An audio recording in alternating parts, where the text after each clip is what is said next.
Good morning, Ghana. Good morning, lovely listeners of GhanaTalks Radio. It's a beautiful, brand new day, and you are welcome to the GhanaTalks Breakfast Show right here on GhanaTalks Radio.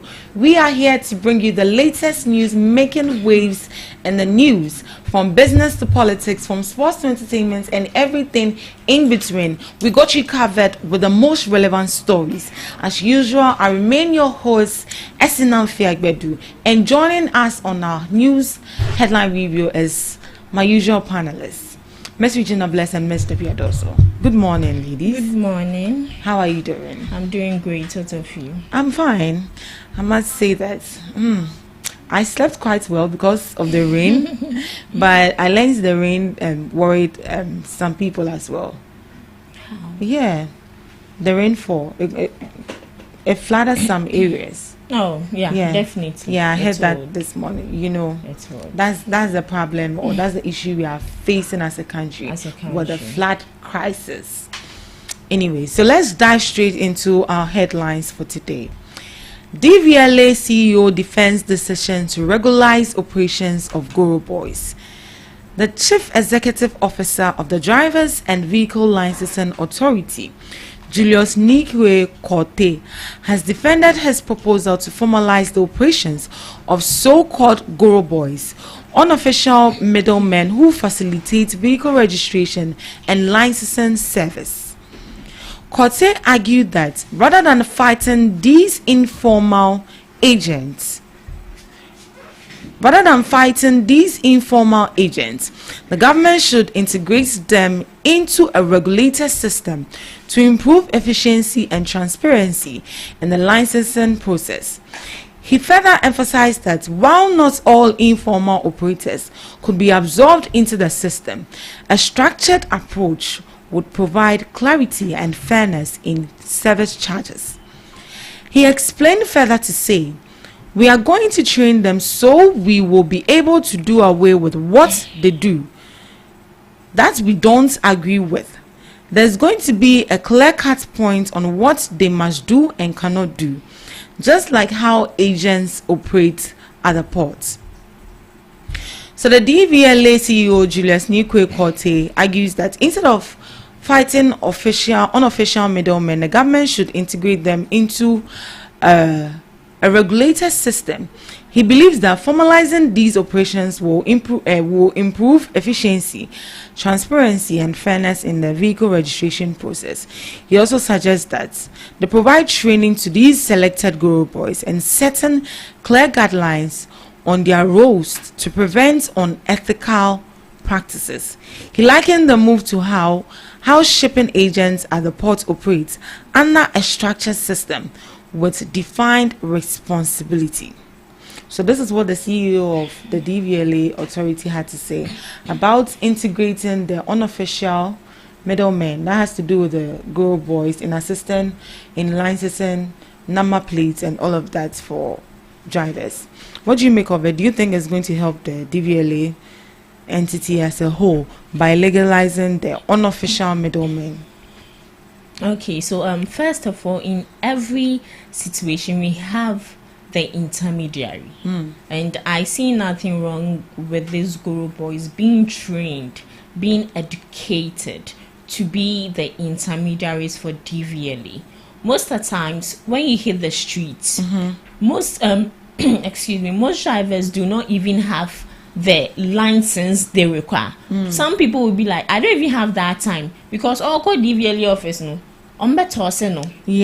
day in and day out. It's like you getting your passport. If you don't get an intermediary there, if you don't get someone you know there, you go suffer day. So with this, the Goro Boys, with them being trained, educated, I feel it's a very good step in the right direction. And secondly, when these police officers meet these people, some of them are arrested because what they are doing is illegal. It's actually illegal. Yeah, so why not legalize it? What they are doing is illegal. It is illegal. Why don't they legalize it? Yes. But here lies the case. These people are more or less like robbing for whoever wants to come for the license.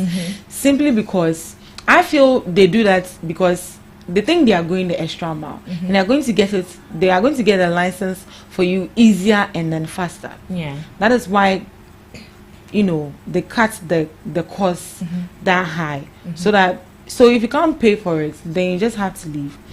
But I feel like if you are going for a driver's license, there are some examination they ask you to prove indeed if you are really qualified to get a license. But these girl boys don't do that. Why? Who would love to go through all the stress of being examined, being asked questions and all that? No, but it's actually necessary. It is so you necessary. don't have some irregularities on the road. It is necessary. I don't dispute that fact. But these people are also... Do you think that if they had something doing, they would indulge themselves in this? I always have the perception that no matter how someone is, should I say, occupied, no one will have that time, that leisure of time to go and do something aside what he or she is occupied with. So these girl boys, first of all, most of them are not educated, you know that. Yeah, even some of them are educated, but yes, they do not have any job.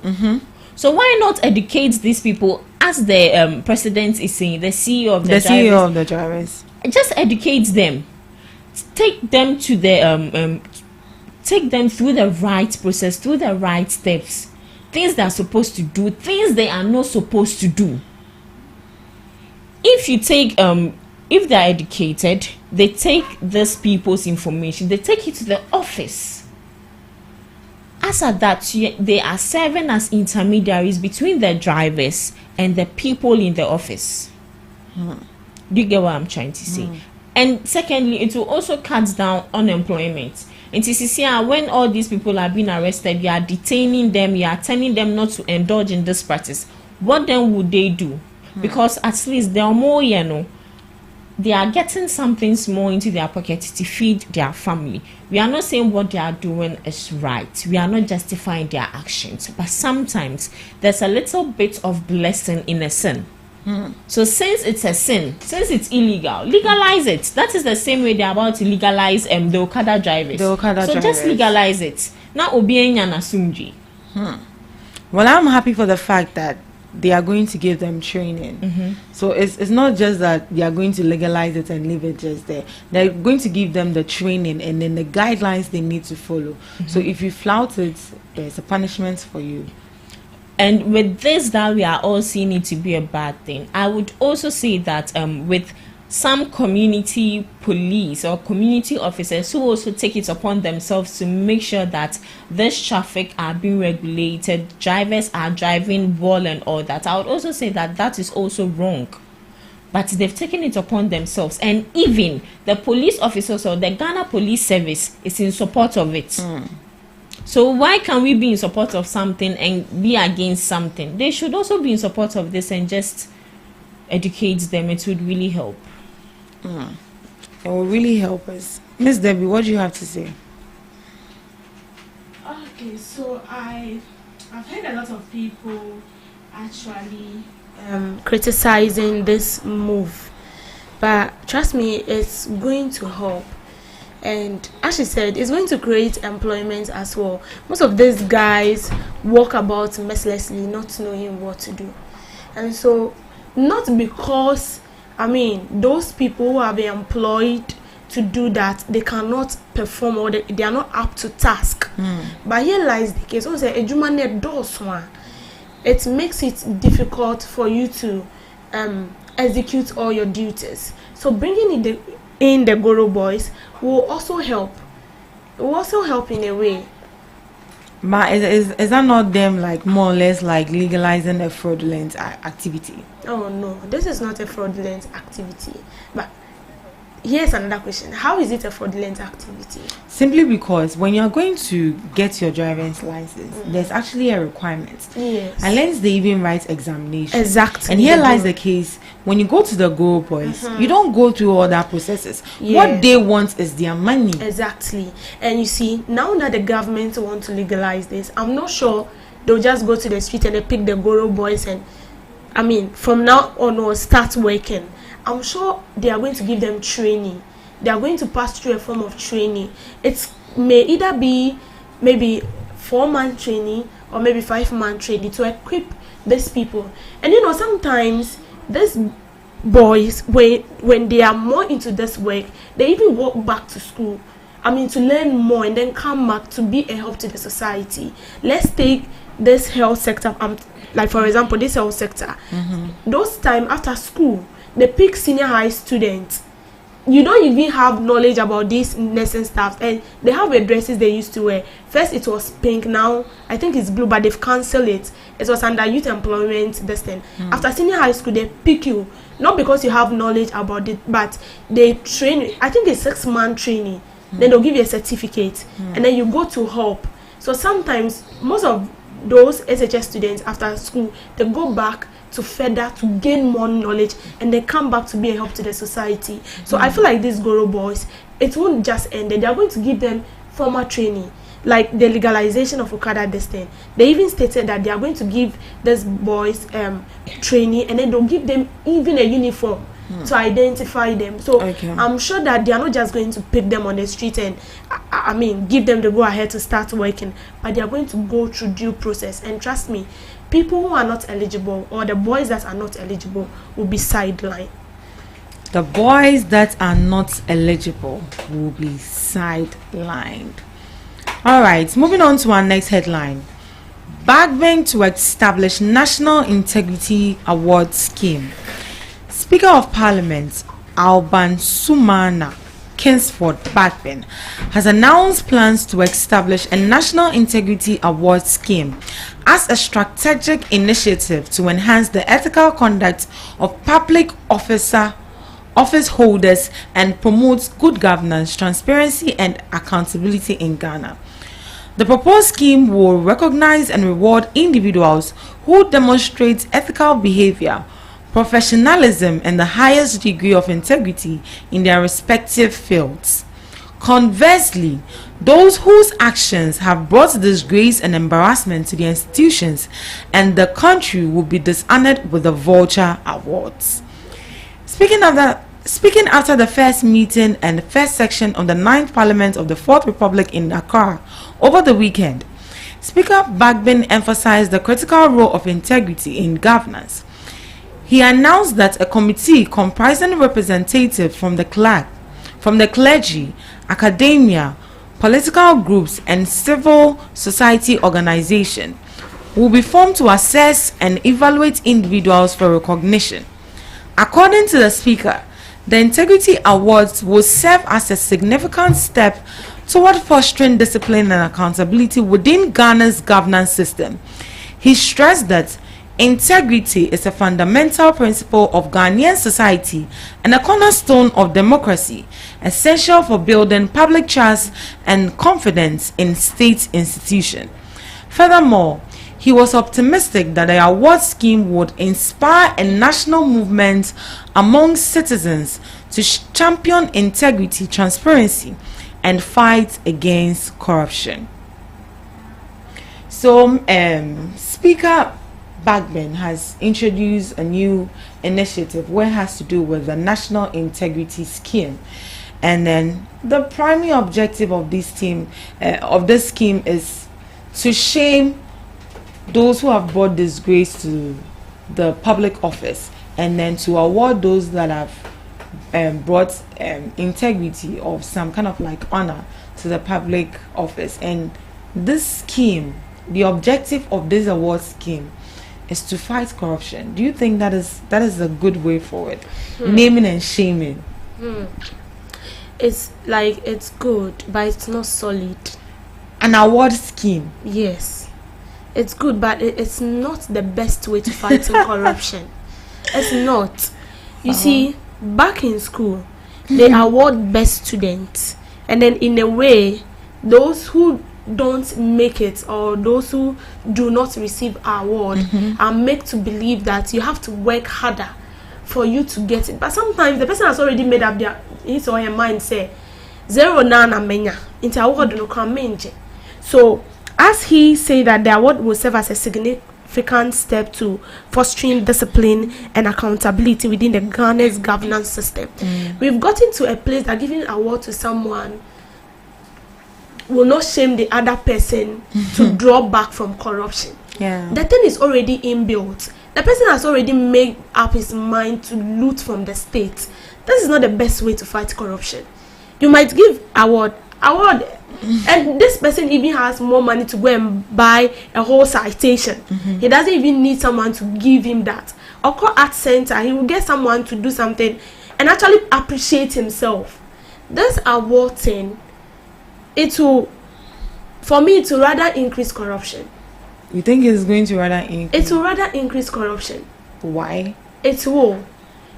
Giving an award to someone and then heaping the person or hyping, or is it heaping or hyping?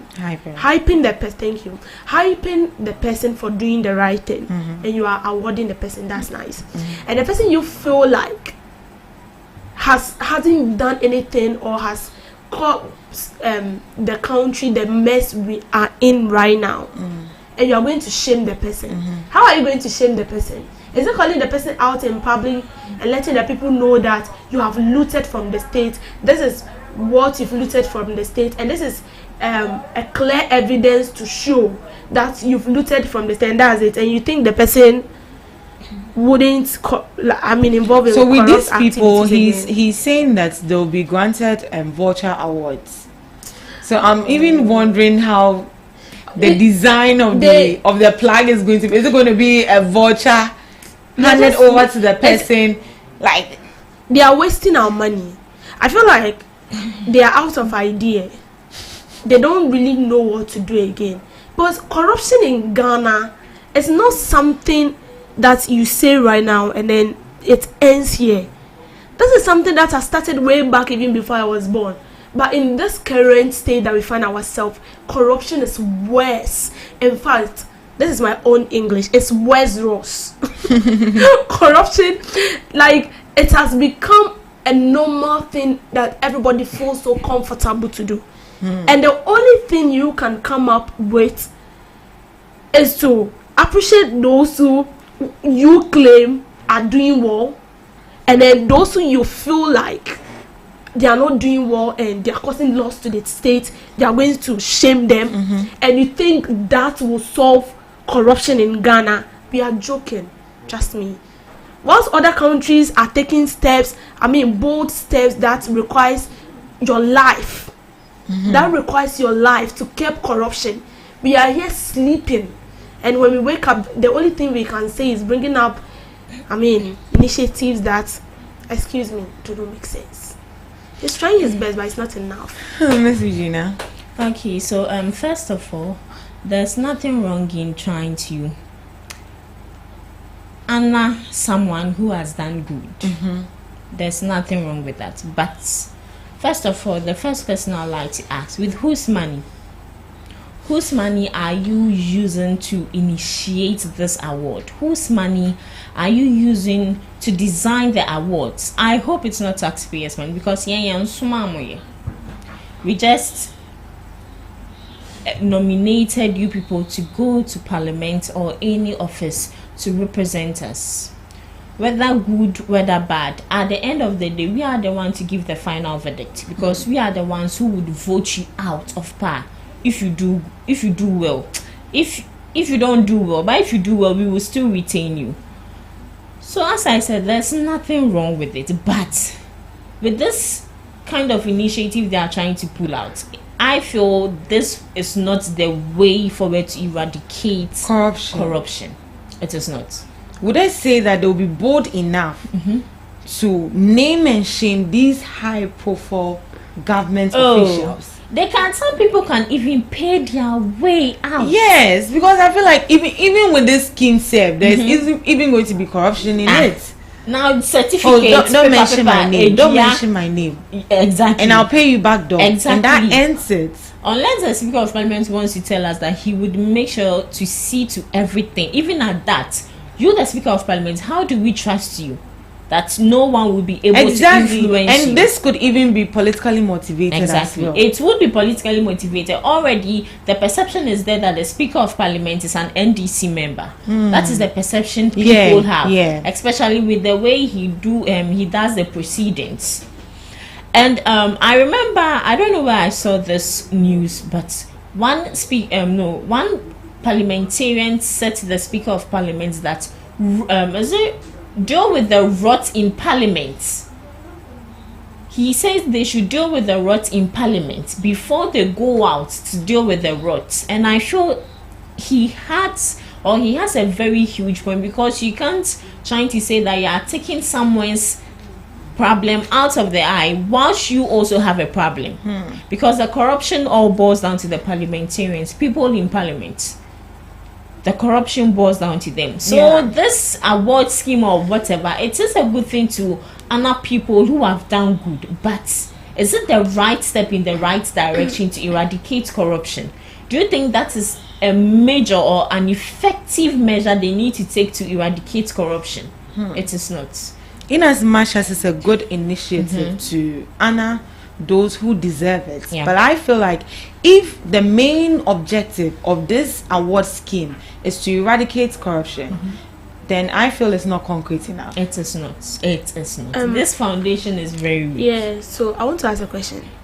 Looking at the 286 member of parliament we have, can you pinpoint one person you feel that the person has been so accountable to the country and you want to award the person? Well, I don't trust him. So it is not a good initiative at the first place. It is not. They just want to waste our money and that's it. No one, they are all in the same soup. They'll come and tell us they've used a 50,000 Ghana cedis, million Ghana, to just do this award thing. Even 15 million is a whole lot. And the one initiating it, trust me, he himself is going to take 50% of what he's initiating. So, all right, moving on to our last. Reason like the Chinese and the Koreans and come up with something. Exactly. Yeah, in Ghana. Moving on to our last news headline. Stay and fight the petition for your removal. NP urges Chief Justice. The Member of Parliament for Manhyia South, Bafo Ewa, has urged Chief Justice Gertrude Tokuno to remain steadfast and fight the petition seeking her removal. The MP urged the Chief Justice not to give in to pressure, but to instead stay and defend her position, emphasizing the importance of upholding her oath as the head of the judiciary. His remarks come amid growing attention surrounding the petition, which has sparked debate among the legal and political class. This petition, which has drawn national attention, follows allegation of misconduct and abuse of power leveled against the Chief Justice. The Chief Justice was appointed by the Akufo-Addo administration is facing a potential removal from her position as head of the judiciary following some 3 persons who have petitioned President Mahama to remove her. So the Member of Parliament for Manhyia South, which is Bafo Ewa, is urging the Chief Justice to defend her post. What do you think of it? Do you think it is necessary? I don't know why the removal of the CJ has become a back and forth something. You know, we all know that anytime a new government comes into power, they tend to get rid of all the appointments of the previous government because they feel like mixing appointees of the previous government and their government together, they are not going to get or produce a transparent result. But you see, I was also told that the CJ cannot be removed just like that. It has to pass through due processes and stuffs. And here lies the case. What's his name again? It's calling Gertrude. No, not the CJ. The person who is actually telling the CJ. Bafo Ewa. Exactly. Thank you, Bafo Ewa. Telling the CJ that she should stand her ground and then ensure that it's like fight for what is yours. And you see, you are the CJ. In your office, you know what you are doing. You know what you have done. So this is as simple as ABC. Let your good deeds speak for you. Yes. This is not a case where we should be I think this issue by now, I was here solving. So the president has given her 10 days to respond to the petition. I feel like they should just allow the process to go through. That's it. If they find merits, fine. If they don't, she still maintain her seat. So the president has done his best. So what are they scared for? They are scared because I feel like, so one year the pa. Also, you feel like, in your opinion, you think the Chief Justice has been biased in some? Oh yes, yes. I've left my I've left my files full of evidence in the house. I could have pinpointed some oral team that they carry it on their head. Please don't come and carry me here. Don't come and carry me here. So I beg, don't push me to the wall. No, you can't tell me you've left your evidence in the house. My phone with evidence be upstairs. Exactly. So give us points. Give us evidence. Wait. I'm left with some 2 things to do to finalize. So that they won't, because when they come and carry me right now, it's not finalizing anything. He still comes out to give us facts. You see. So please give us facts. I beg. To what I was saying, the president has done his best by giving him 10 days, right? So this is come and prove yourself. And if you know you've done the right thing, you know you have been fair, you've not been biased, you were there for the people, not because you were appointed by the New Patriotic Party, but because you were there to serve both the New Patriotic Party, the National Democratic Congress, and all the parties we have, including the citizens of the country. So why should you be? And the woman herself, I'm not hearing from her. Outsiders are now talking. She has actually come out to say that President should give her the copies of the petition. Exactly. So that she would defend her case. Okay, so I mean they've given it to her, right? Or they've not yet given her. We don't know if they've given it to her. But something that has already been leaked. But from the reports, the copies of the petitions, have you seen it? Yes. Oh, you have? Because I actually already have seen it, but like no, it was alleged. No, it was alleged. But the office of the presidency got that before the petition got there, it was even leaked. And I was also told that these things is not supposed to be, leaked. It's supposed to be something that is communicated between two parties until. So listening from a lawyer's point of view, the content of the petition shouldn't even come out to the public. But this is a case where it has already been leaked and I've not seen it. Know what is going on. If you've seen it and you've read it, it's illegal. Please, you'll be arrested. Yes. Hey, I better go. That's why I said it's alleged. It's actually alleged. Please underline the word alleged because I don't have that money. Purportedly, allegedly. So let me just end my case. If you feel like you are please be ready for anything at all. But don't you think it's necessary for her to defend her case? She will definitely defend her case. I know they will go to court definitely. So why are people fighting for her? Like she can't fight for herself. So if I fight for you, is it wrong? It's not wrong. But from the look of things, they're making it look as if like she has done something and then they finally uncovered it. So they are playing the defensive game. That is how I see it. I wouldn't say that she has done something, but because I don't have any evidence. I'm not like Madame Oral here. Hey, I beg. You don't have any evidence. I didn't see anything, I beg. I don't have any evidence, but if people are defending her, maybe it's because of some of her good deeds. To the extent of even a member of parliament going ahead to sue the president for removing her. Exactly. Hey, tell if people have audacity. Then it means she's good. She has a chitai for. I see. If you have people who backs you, it's very good. It means you have people who cry. Whether good or bad, they are support in you. for you. Yeah. So if truly she's innocent, she should go ahead and defend her case. But if she's not, she should do herself the honor and walk away before the disgrace comes to her. So from comments I've seen from news story and then on social media, people are actually having issues because they feel as if she hasn't been fair in her term of office, and people are advising her that just resign quietly. without drama. Yeah, as I said, because they Because might have something against you, Yeah. but they are restraining themselves not to bring it out. So if you know deep within you that during your time of office there are certain kululus you've done, I would advise leave fast. Me, if I'm corrupt, I'll leave fast. I'll jump up from the country.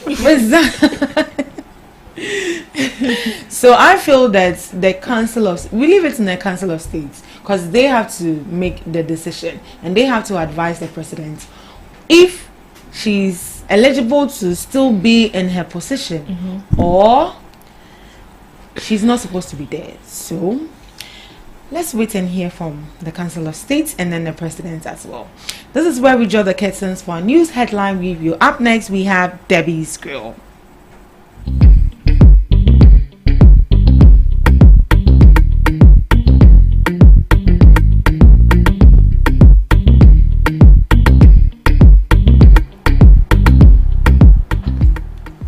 Welcome to another insightful edition of Debbie's Grill. Now, my attention was drawn to something yesterday. Former Defense Minister Dominic Nitiwo has questioned the security architecture of the Tema port following reports of missing containers belonging to the Electricity Company of Ghana. An investigative report revealed that the ECG had 2,491 uncleared containers filed with cables and other essential equipment at the Tema port. However, an independent audit found only 1,134 containers, leaving 1,357 unaccounted for. During a tour of aluminium smelting facilities, authorities discovered several coils of stolen ECG cables, which were components of the missing containers, melted into blocks and further processed into aluminium rod for export. Now, Dr. Nitiwo, reacting to this matter, noted that containers do not have legs. They do not have wings to fly. Nobody can carry a 40-feet container. How is it possible that all the security people there, it doesn't matter what time, and then these containers will move? First there are 10 containers, the next day 20, the next day 50.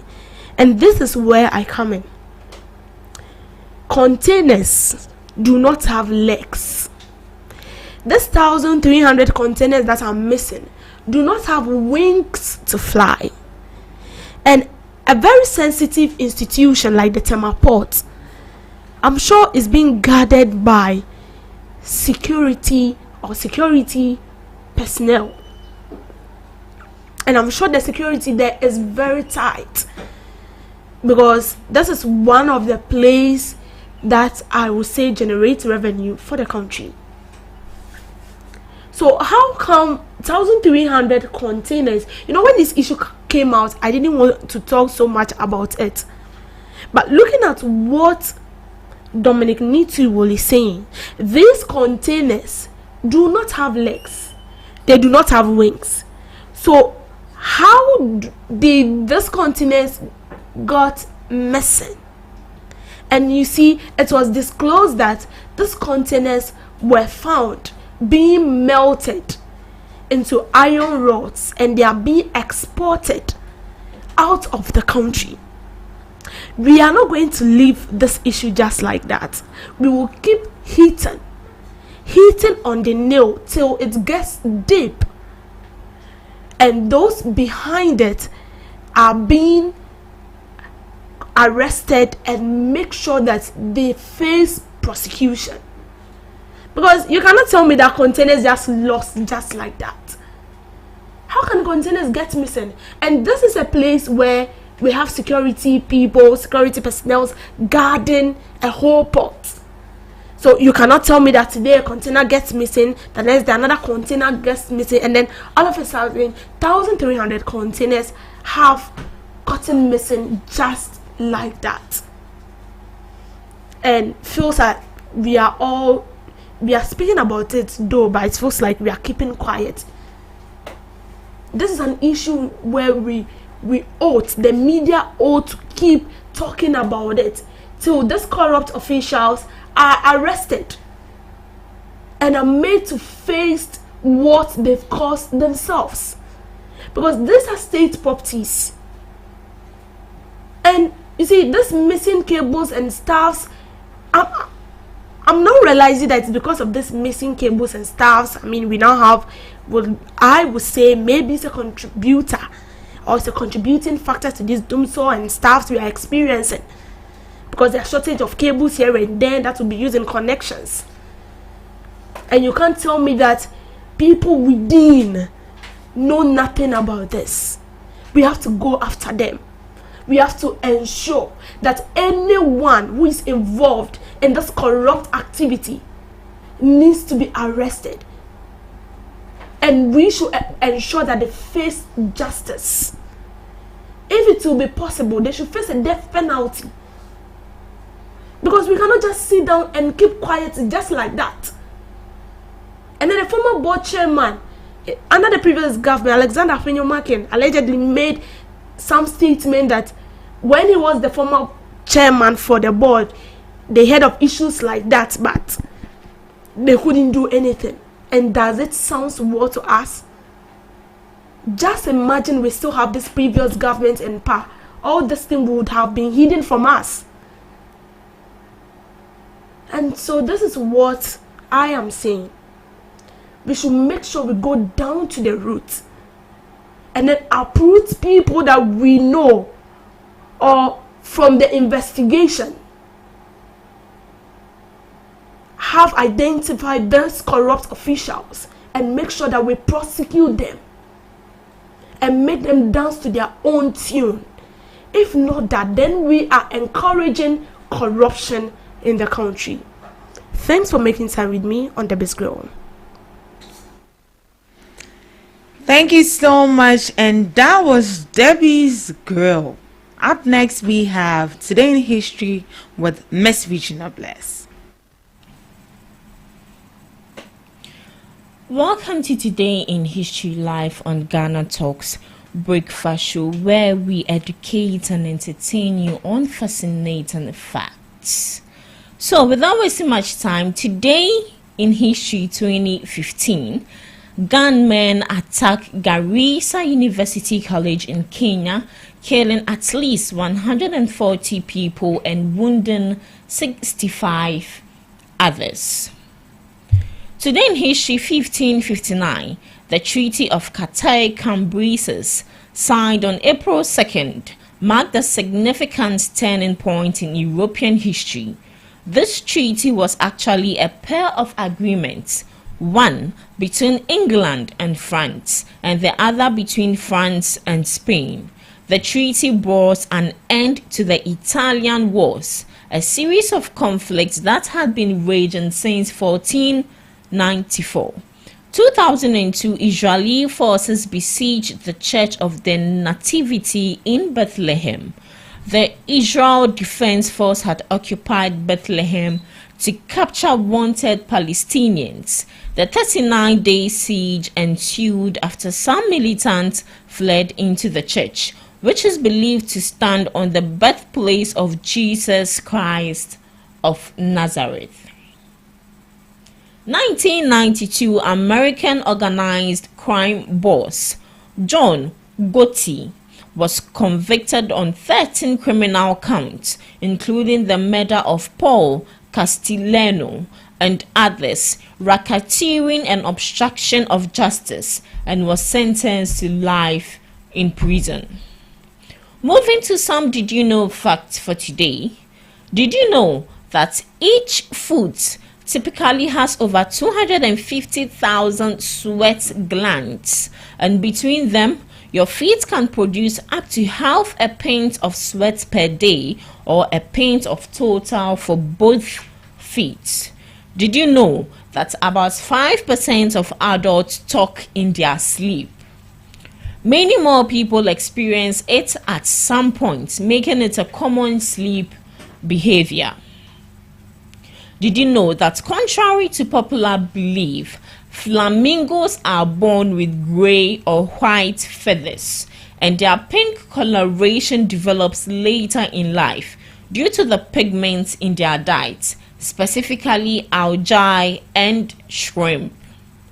Did you know that your nose and ears never stop growing? While it's a common belief, your nose and ears don't actually grow larger as you age. Rather, they appear larger due to the breakdown of collagen and elastin in the skin and cartilage, causing them to sag and lose elasticity. So, alas, did you know for today? Did you know that we sweat when we are anxious in order to inform others?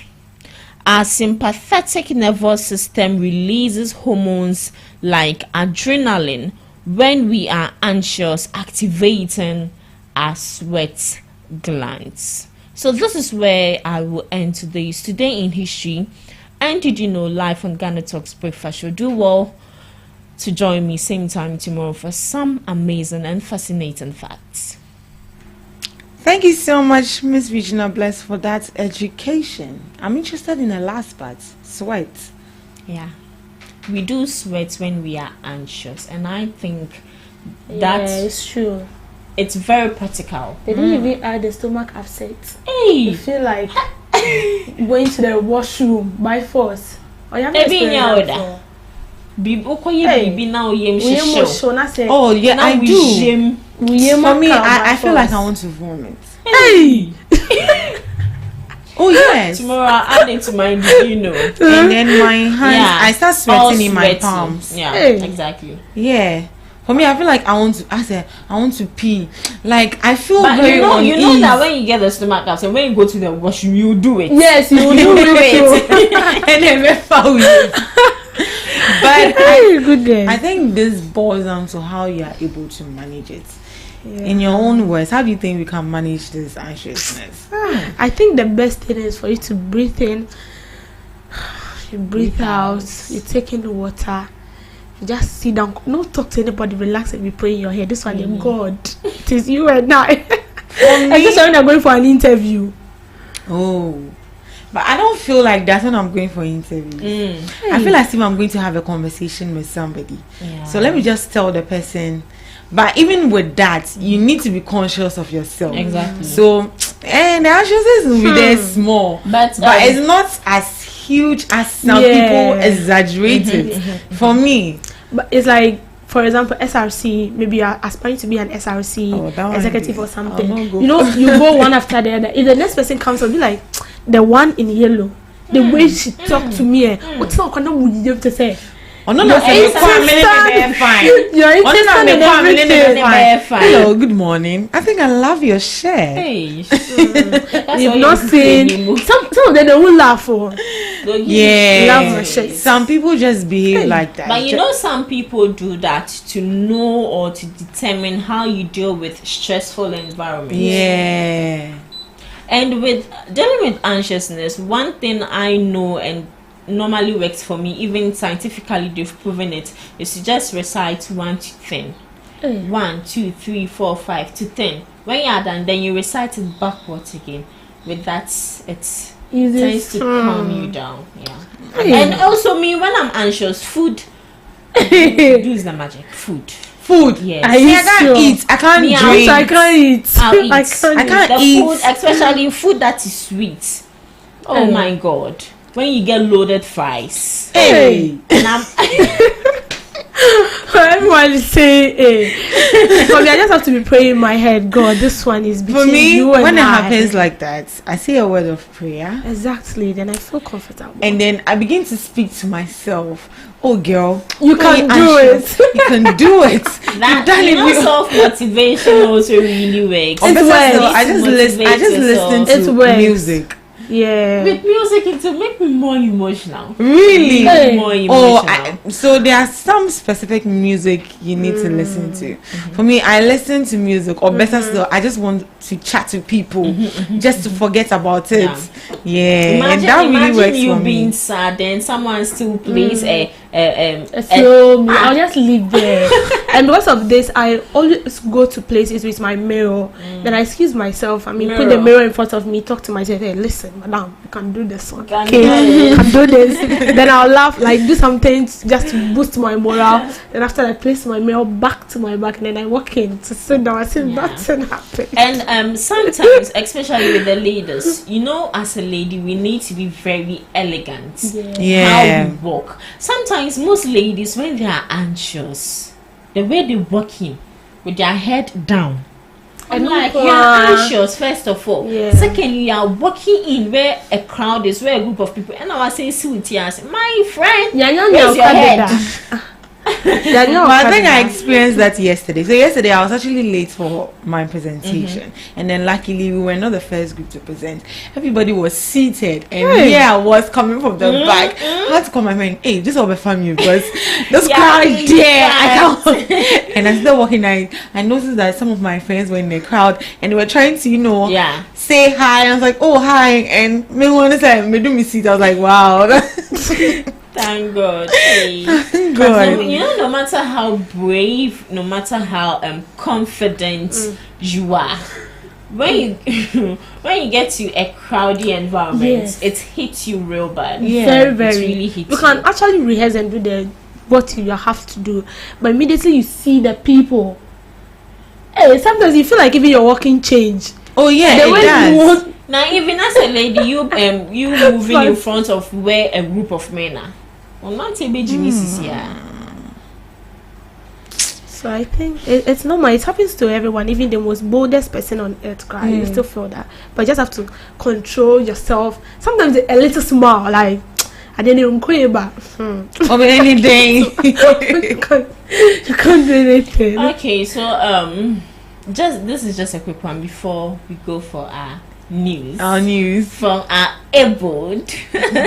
Okay, so Mahama has ordered probe into alleged drug trafficking via suspicious flight at Kia. Is it KIA or Kia? Kotoka International Airport. Now, this boils down to we Ghanaians. I've noticed this. Don't you think now Ghana is becoming like a safe haven for drug traffickers?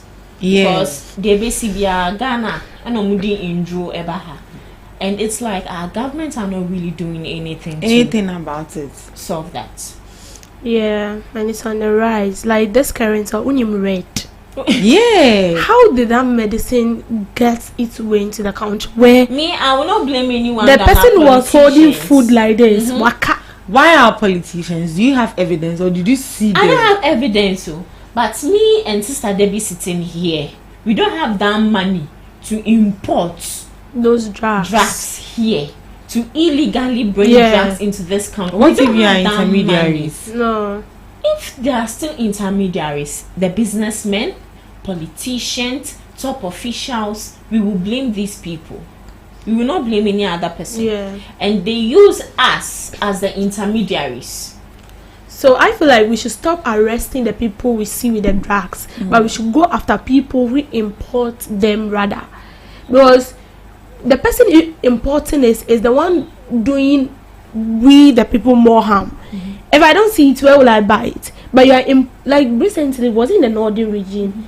They arrested a cargo full of cocaine. Exactly. Cocaine. And you are telling me that it was a host. And they tracked these suspects into their homes. They saw another cocaine packaged nicely. And that's what they are doing. And you can't tell me that some of these are top officials don't know anything about it. And we need to ask ourselves, this ports, people working at the ports, people working at the airport and stuff, these people are also criminals. They are. They are, because there's no way a drug on me won't be detected by these people. And if they are not criminals, how wouldn't a whole container fly? Even the ECG container, do they have a wings? Maybe they do have wings, and they have legs to be walking about, and it's the same thing as this cocaine. They have legs to be walking into the country without being detected or suspected.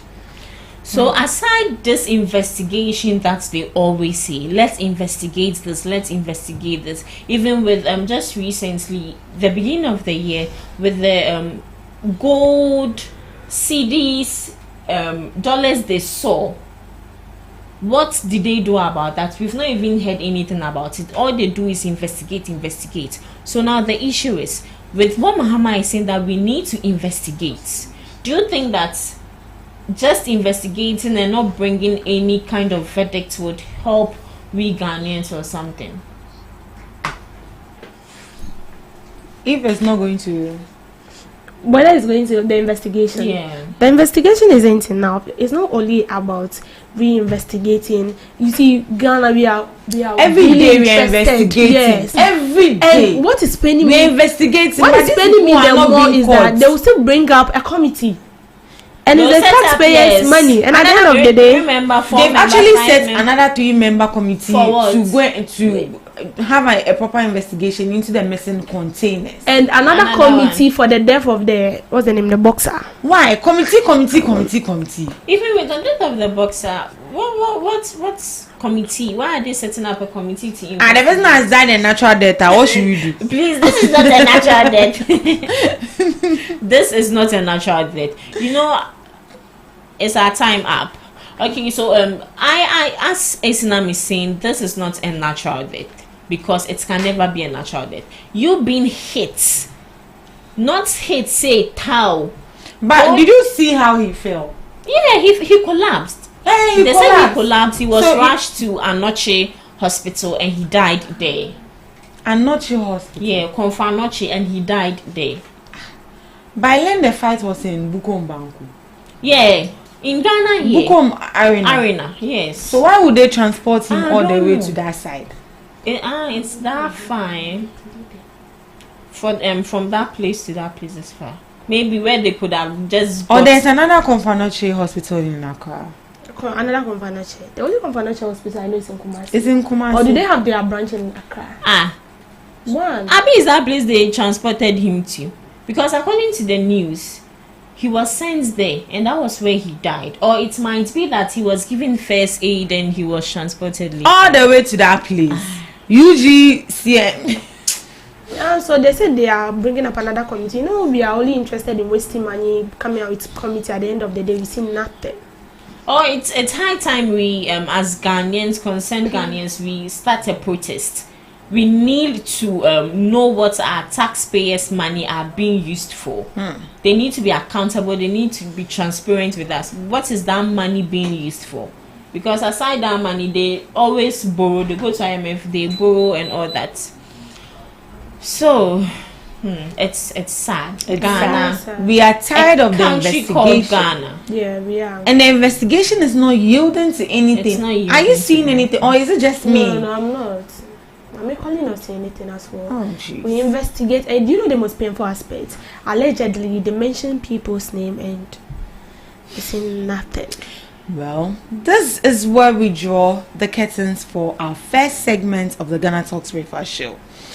I have good news. Here is the good news.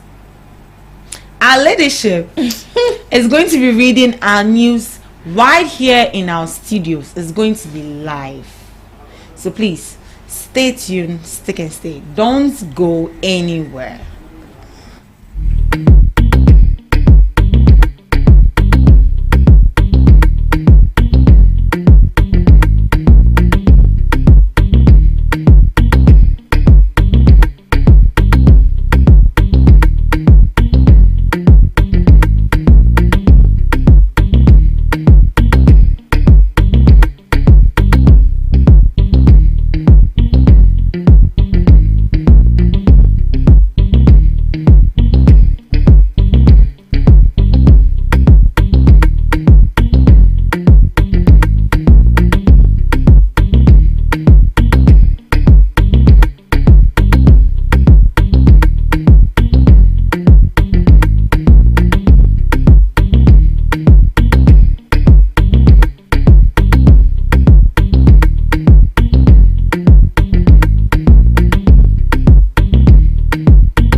Local news, business news, international, sports and entertainment news. Right here on GTR.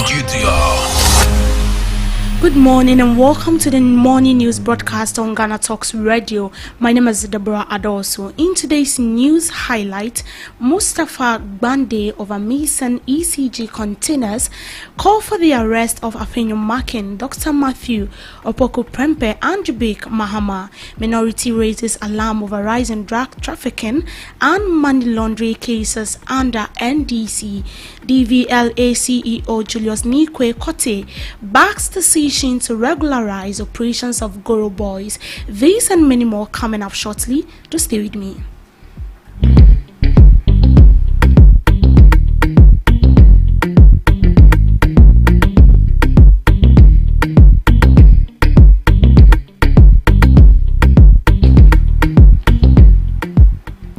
Moving to our first story, the Deputy Director in charge of operations under the Presidency, Mustafa Gbande, has called for the immediate arrest of 3 key figures allegedly responsible for the disappearance of over 1,300 containers belonging to the Electricity Company of Ghana, ECG, at Tema Port. He specifically demanded the arrest of Alexander Afenyo Makin, former board chairman of ECG, Dr. Matthew Opoku Prempe, former Minister of Energy, and Samuel Jubik Mahama, former Chief Executive Officer of ECG.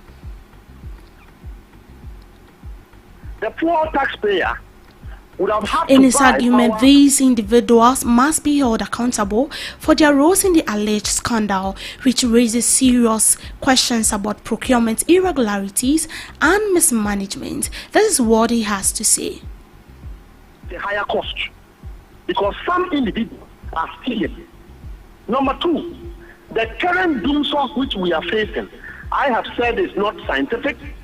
It's a sabotage from within. And clearly, these are some of the things that bring the debts that we have at ECG currently. We should sing, songs to it. We should speak about it in the media.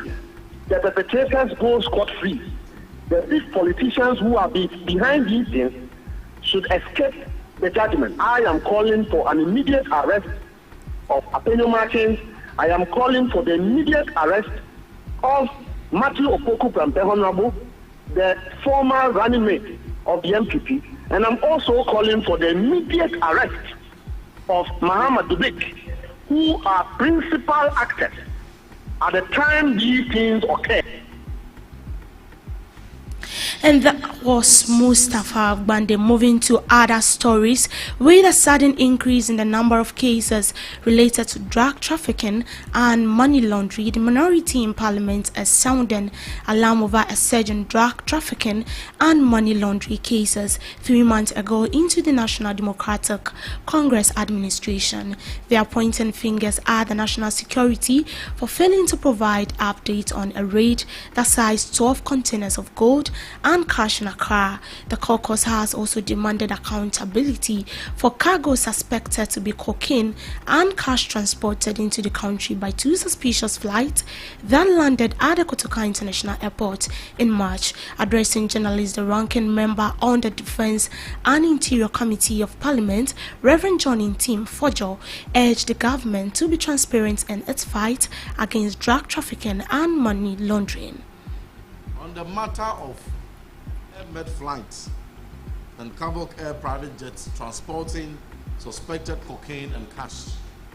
Ladies and gentlemen, on another security matter related to our airspace, the Minority Caucus calls on national security to, as a matter of urgency, make public the content of cargo suspected to be cocaine and cash transported into the country by 2 suspicious flights, namely Air Med flights N823AM and Kavok Air private jets Antonov and 12B, which landed on the tarmac of Kotoka International Airport in March 2025, consistent with the principle of transparency in our collective quest to fighting drug trafficking and money laundering. In the world of business, the Bank of Ghana, in its summary of economic and financial data for March 2025, has reported the value of mobile money transactions in Ghana dropped to 316 billion in February 2025, a decrease from 333 billion. In contrast, December 2024 saw a higher transaction value of 334.8 billion. Meanwhile, the number of transactions declined to 698 million compared to 726 million in January, following a peak of 745 million transactions in December 2024. However, when compared, Momo transactions saw a significant increase from 609 million in February to 698 million in February 2025. To the world of sports, the National Sports Authority boss Yao Ampofo Ankara has pledged to upgrade Ghana's national stadium to meet the stringent standards set by the Confederation of Africa Football. This commitment comes amidst growing concerns over the country's sports infrastructure, particularly after recent challenges drew scrutiny from local and international bodies. He promised to focus on maintaining national stadium in top condition to avoid potential sanctions. Yeah, planning, preparation, prevention. So we can plan to get this venue upgraded. We can plan to get Babayara, Cape Coast upgraded. We can prepare with what we have and what we need in terms of bringing in extra resources, whether it's technology, logistics, floodlights or scoreboard. And then, of course, prevention, in that we don't need to wait until CAF knocks or FIFA knocks on our doors or, at our doorstep before we take these measures. So we need to be proactive, and that is exactly what I want to do, and we've started doing. So hopefully we'll get the support we need from the various sectors in order to ensure we don't have a repeat of the past shortcomings. And that's how we wrap up for now on the morning news broadcast. Some headlines you heard was Mustafa Agbandi of Amisene City Containers call for the arrest of Afenyo Mark and Dr. Matthew Opoko Prempe and Jubik Mahama. Minority raises alarm over rising drug trafficking and money laundering cases under the National Democratic Congress. DVLA CEO Julius Nikwe Kote backs decision to regularize operations of Goro Boys. Ghana records 360 billion in mobile money transactions for February 2025. NSA boss pledges upgrade to CAF standards. My name is Deborah Adoso. Catch me same time in the afternoon.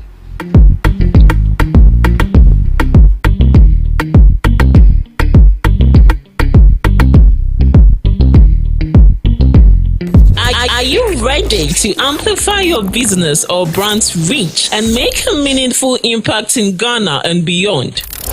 Partner with GhanaTalks Radio today to connect with a diverse audience across Ghana and beyond.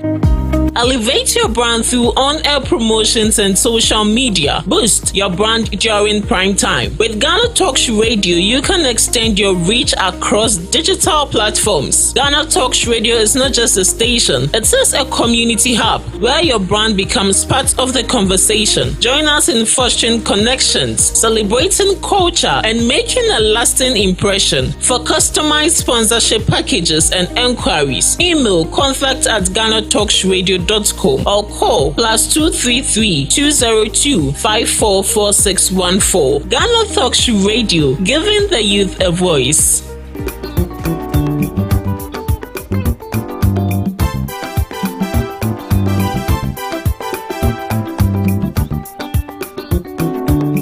GhanaTalks Radio wo UK abrochimemu era from Ghana mu ha the sound system me spinning machine papa every amana ne ababegu o Ghana mu ha enti se we ye aye we ye engagement we ye wedding we ye birthday party political parties are mo ye rally se mo ye asori mo ye crusade So we'll book carnival or any kind of event. Now we'll pay spinning machine papa a boa sound in the moon at the dia any American food GTR sounds at the amount. Your live band in so our tones are at the frame ya beat me ababeboa ama ujumedia woody and so at me I come up. Yawa enkan pupuni mantemo anya aponchi hotel a hope pepe ena yebutu odi an se wo be frɛ mpanifo ɛwɔ 0546960510 GTR sounds emu ode angaza.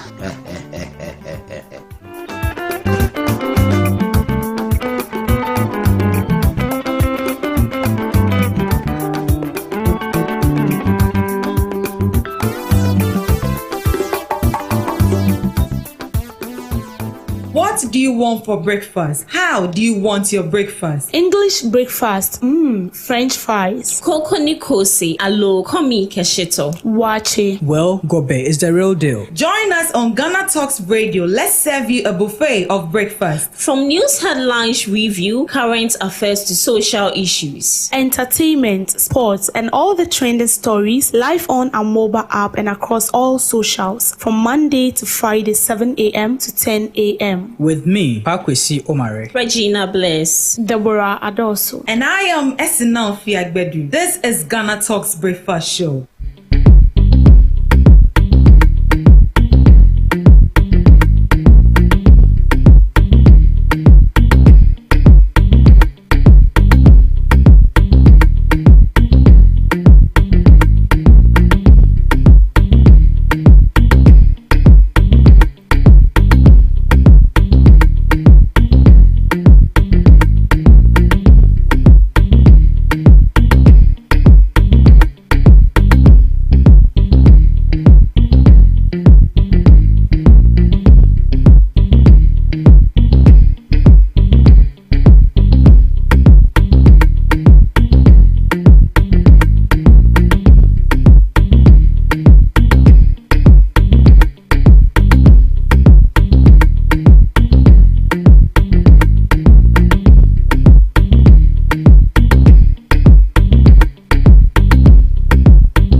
For breakfast. How do you want your breakfast? English breakfast, French fries. Koko Nikosi, alo komi kesheto. Wache. Well, Gobe is the real deal. Join us on Ghana Talks Radio. Let's serve you a buffet of breakfast. From news headlines, review, current affairs to social issues. Entertainment, sports, and all the trending stories live on our mobile app and across all socials from Monday to Friday, 7 a.m. to 10 a.m. With me, Pakwesi Omare, Regina Bliss, Deborah Adoso, and I am Esinal Fiagbedu. This is Ghana Talks Breakfast Show. What do you want for breakfast? How do you want your breakfast? English breakfast, French fries. Koko Nikosi, alo komi kesheto. Wache. Well, Gobe is the real deal. Join us on Ghana Talks Radio. Let's serve you a buffet of breakfast. From news headlines, review, current affairs to social issues. Entertainment, sports, and all the trending stories live on our mobile app and across all socials from Monday to Friday, 7 a.m. to 10 a.m. With me, Pakwesi Omare, Regina Bliss, Deborah Adoso, and I am Esinal Fiagbedu. This is Ghana Talks Breakfast Show.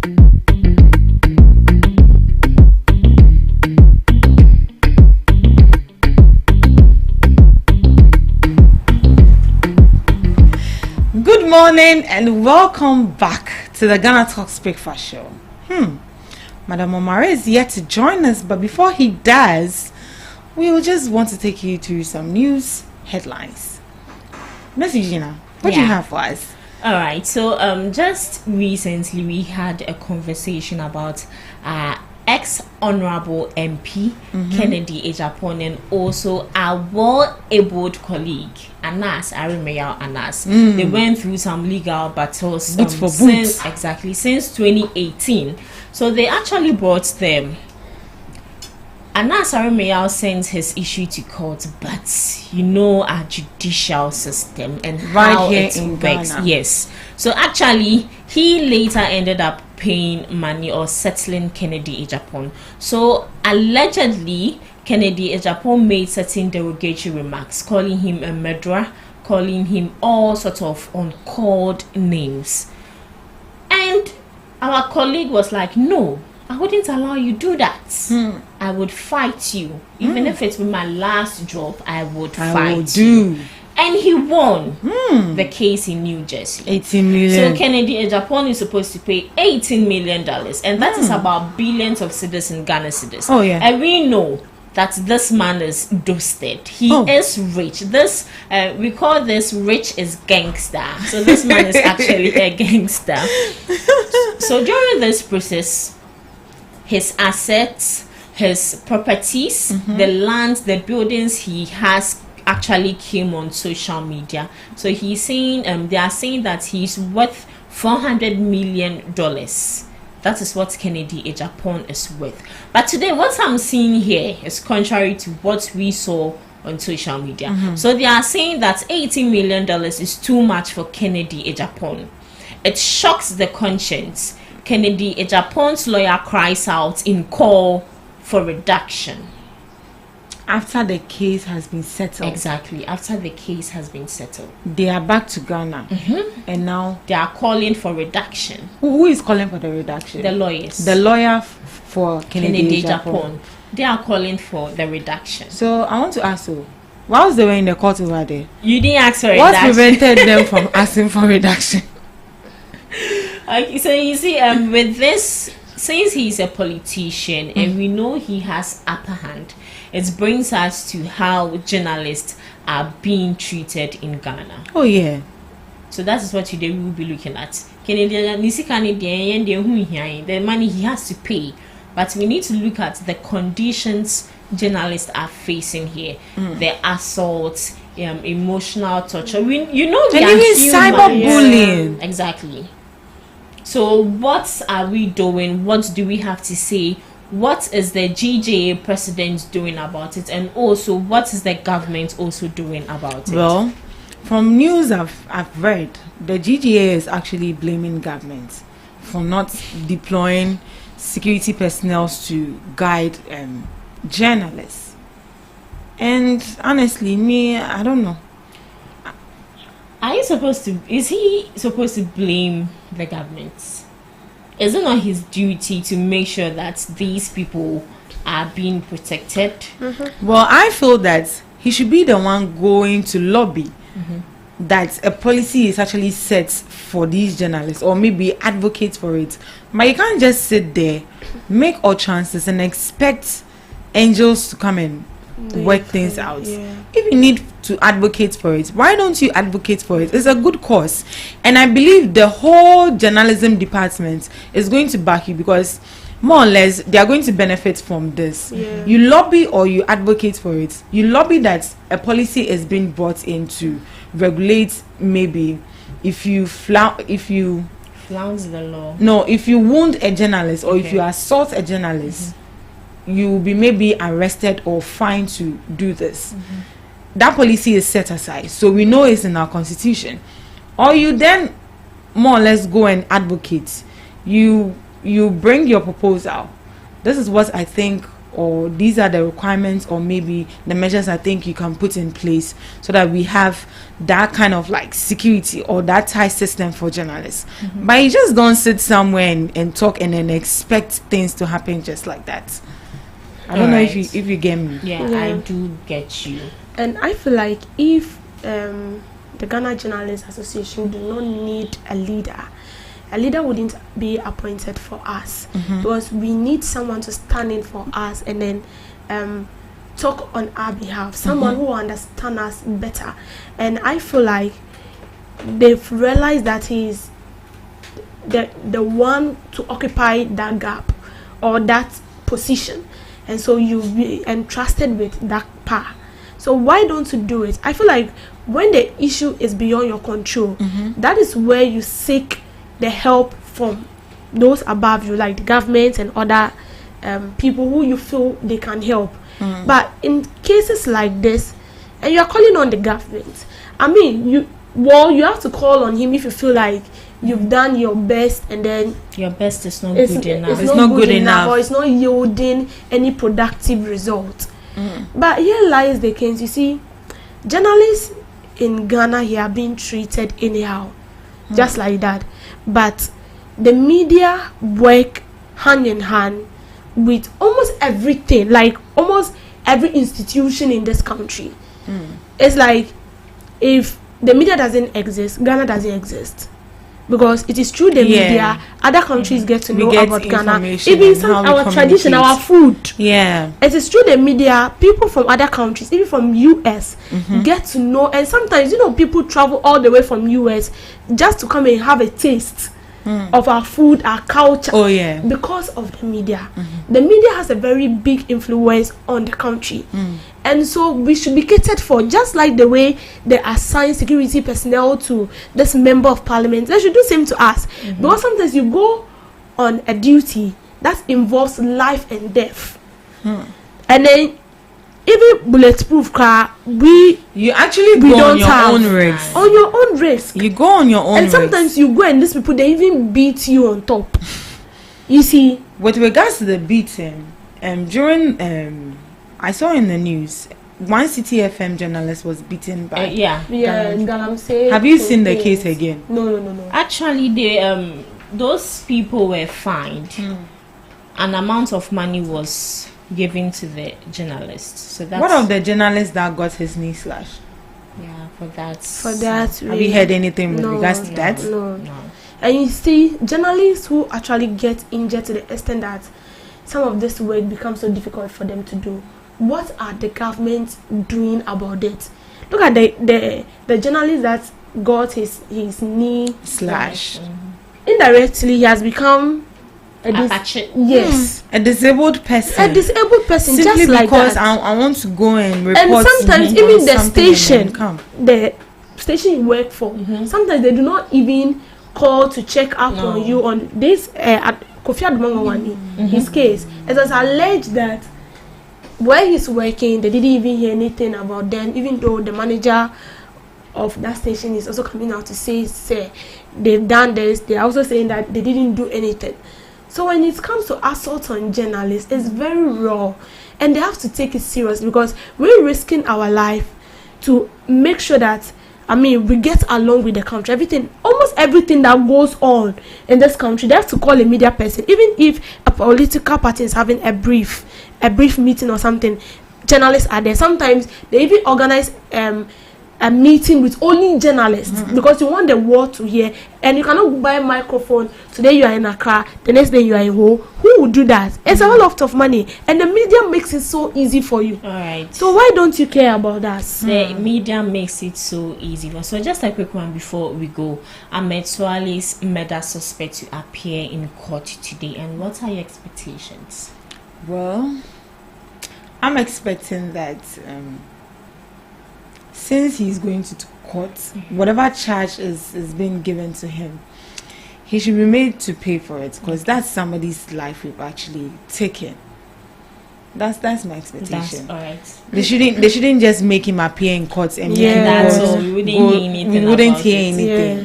He should be prosecuted. Sitting down here, I can say that they'll go to court. They'll go, as we know, how they do their things, and it wouldn't get anywhere. We already have that kind of perception that our laws are not working, the courts is not helping us, but they should make a difference.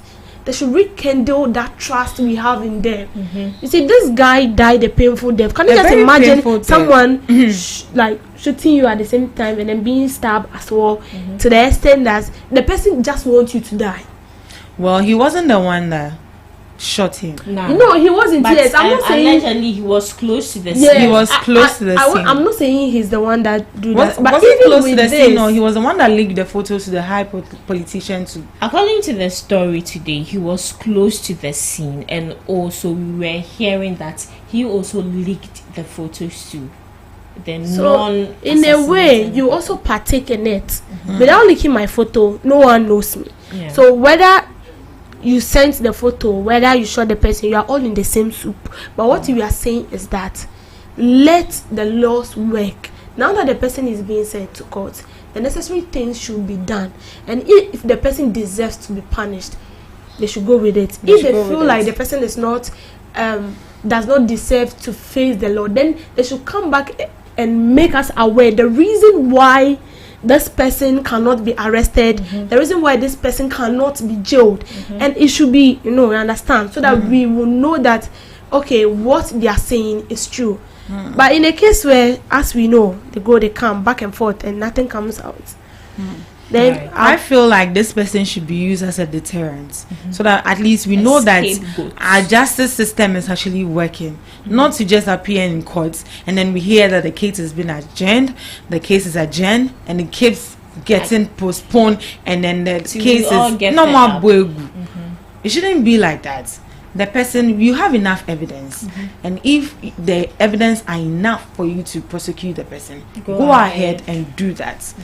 That is my expectation for the appearing in court for the suspects. All right, thank you very much. So over to you. Over to you, Joe Latte. All right, so we are diving straight into the second segment of the Ghana Talks Breakfast Show, where we bring in our guests to speak on topics that will be of public interest. So please stick and stay as Omari comes in.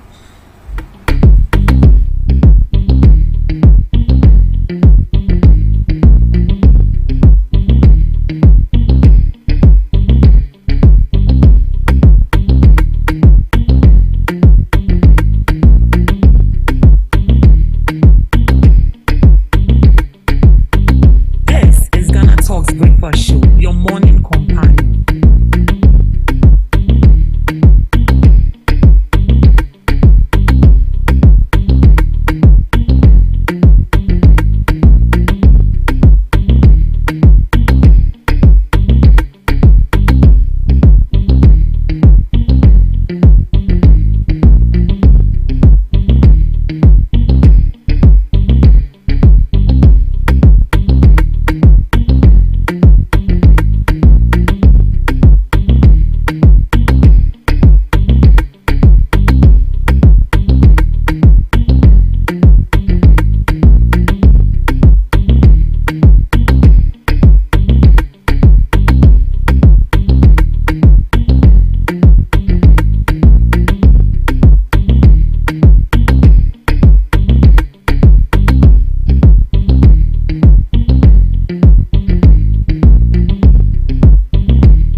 Good morning and welcome to Ghana Talks Breakfast Show. This is Ghana Talks Radio, and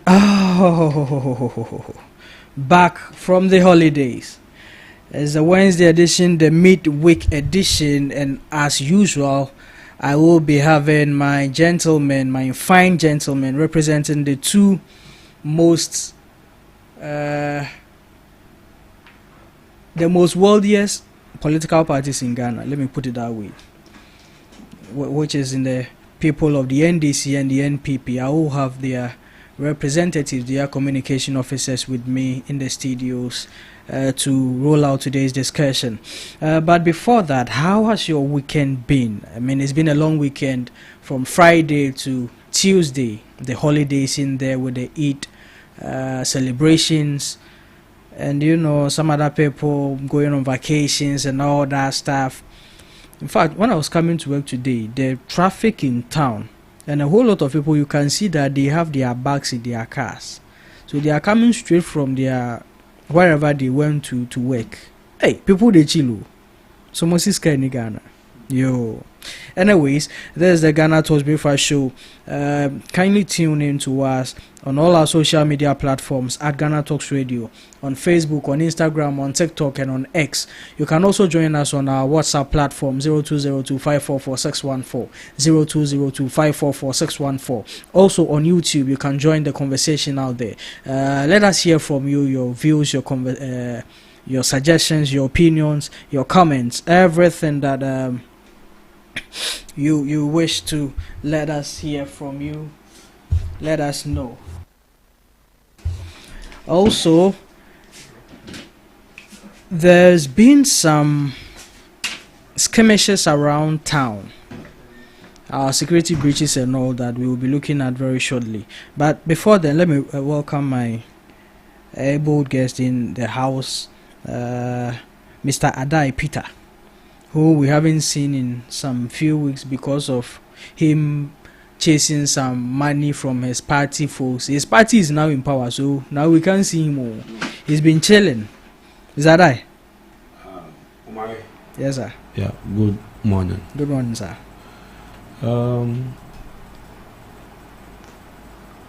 I've been busy working on one or two things, not really political. Oh, okay. Next week we have a program. That's the Nana Oseo Foundation. We are having our lunch on 10th at the British Council. Yeah. And I, being the Chief Operation Officer, I need to put up my game or add up my game so that I can really achieve my aim. Sure. So I've been missed on the show, but I'm working very hard for Mother Ghana. Okay. But mostly, as I said before I start any show, I talk about drug abuse in Ghana among the youth. Yeah. The use of red, the use of glue, the use of tramadol, the use of codeine syrup, the use of even cough syrups, or apart from codeine, now they are abusing all the cough syrups and even energy drinks. Wow. The youth, what I want to tell them is, we have more life ahead of us. Yeah. We can enjoy, but we should take our time. If you die before your time, your name will not be part of history. So, and one thing I've realized, the abuse of drugs is not only among the illiterates. Okay. Even today, the literates are really abusing drugs. If you go to our university campuses, if you go to our colleges, these young ones are abusing drugs. Yeah. If you go to our high schools, they are abusing drugs. What we should know is, we should say no to drug abuse and yes to healthy life. Very, very important. Very, very important, as stated by. I'll be even very happy if the station you can have the way you have segments for today in history and etc. You should have a segment for drug abuse, where you have experts talking about the effect of drug abuse on the youth. Okay. That's a laudable suggestion, and we've been treating this topic with one of the doctors in here in the studios. We've done it like twice. No, I want it to be a permanent something. If you pass through Medina, entering into the main station, you see these people from Benin and Togo just at the entrance selling tramadol. When they see you and they suspect you are looking at them, they try to run. And it's serious. Just the entering point to Medina station. Wow. These young guys are there selling this tramadol. Wow. So I think the police, the last time I spoke to somebody around, the person was telling this also business for some policemen who take advantage, come to the scene, arrest them, take something from them. In the next 1 or 2 hours, you see them back. Wow. So please, the police service should be very active, especially the command in Medina. At the station, people have turned the station to be a point of making sales of tramadol and other drugs, and I think it's something as a nation it's not good for us. Sure. Because if our young ones are all entering into the abuse of drugs, who are going to be the next MPs? Are you going to have drug addicts being leading us? Are you going to have a drug addict being the president of Ghana? No. So we need to set up. Because those selling these drugs mostly are not Ghanaians. Wow. We need to set up as put by Mr. Adai Peter. The Ghana Health Service has a lot to do when it comes to these things, because first and foremost, these drugs are not even produced in Ghana. Yes. So how does it find its way into our market? That's why it's a criminal chain, right from our harbors to these agents, pharmacy shops also benefiting from it. I have worked with a pharmacy company before as a salesperson, and I know the kind of deals that are going on through that chain. Because if you sell some of these drugs, you make money. You make a lot of money because the demands are high. Wow. So the issue is there should be a stand. Let me tell you, when I was working with that company around 2014, 2015, you get people approaching you. We can help you sell this drugs and you make money. Wow.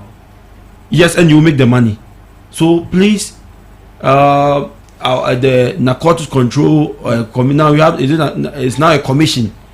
We have the custom division. They all have immigration service. They all have a role to play. Okay. We should not leave these young ones to perish. Okay, but Peter, since your party is in power, what are you people doing about this? Because since this Stop Red campaign started, we haven't really seen. I don't even like the way that news is trending. We are making it more fun than advocacy, because you go to TikTok and people are just making unim red.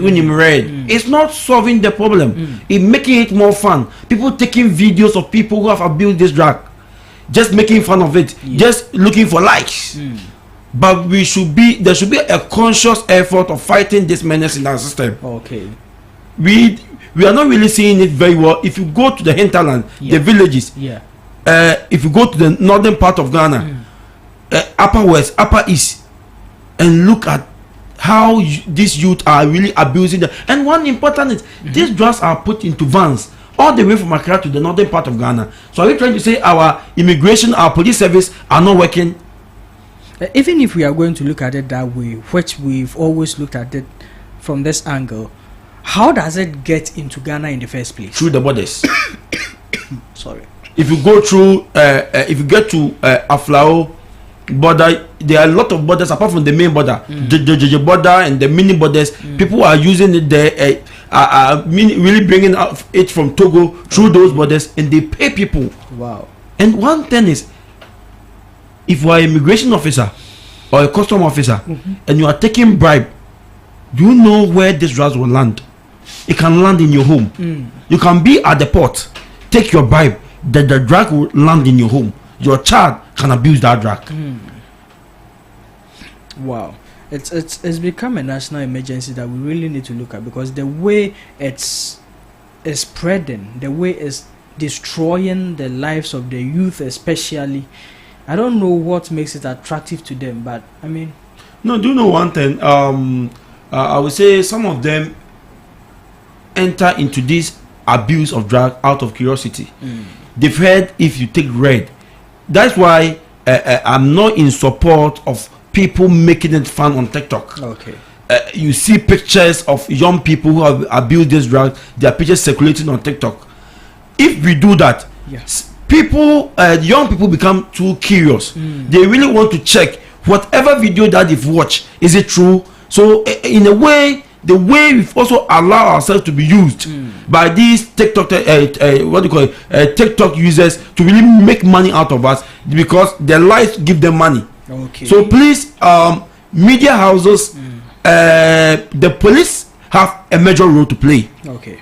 I'm saying go to Medina, the entrance to the main station at Medina. Yeah.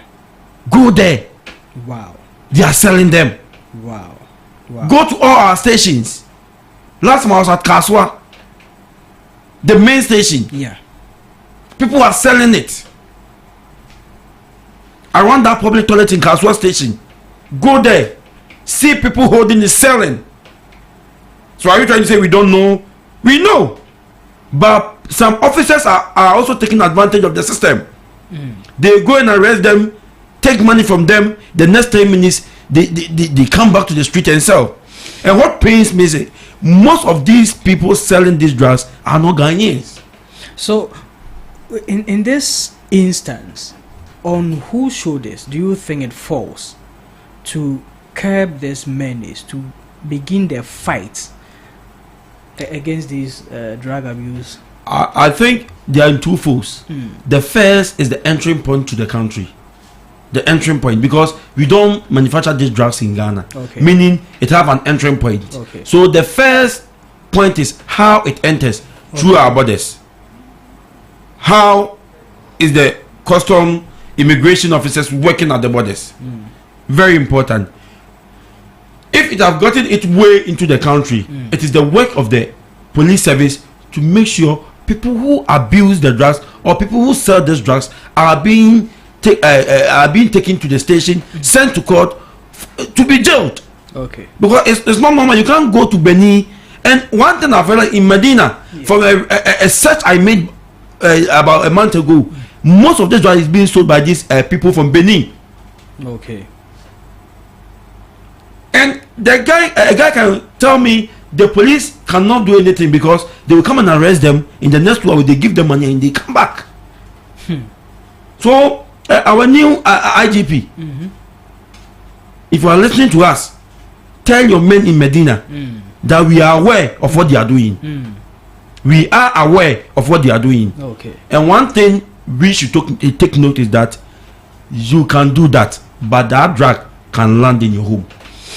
That drug can land in your home. But in all your submissions, Peter, I know you very well. If it was under any other government or administration, your pointings will definitely go to the government. I haven't seen you. The politicians have a role.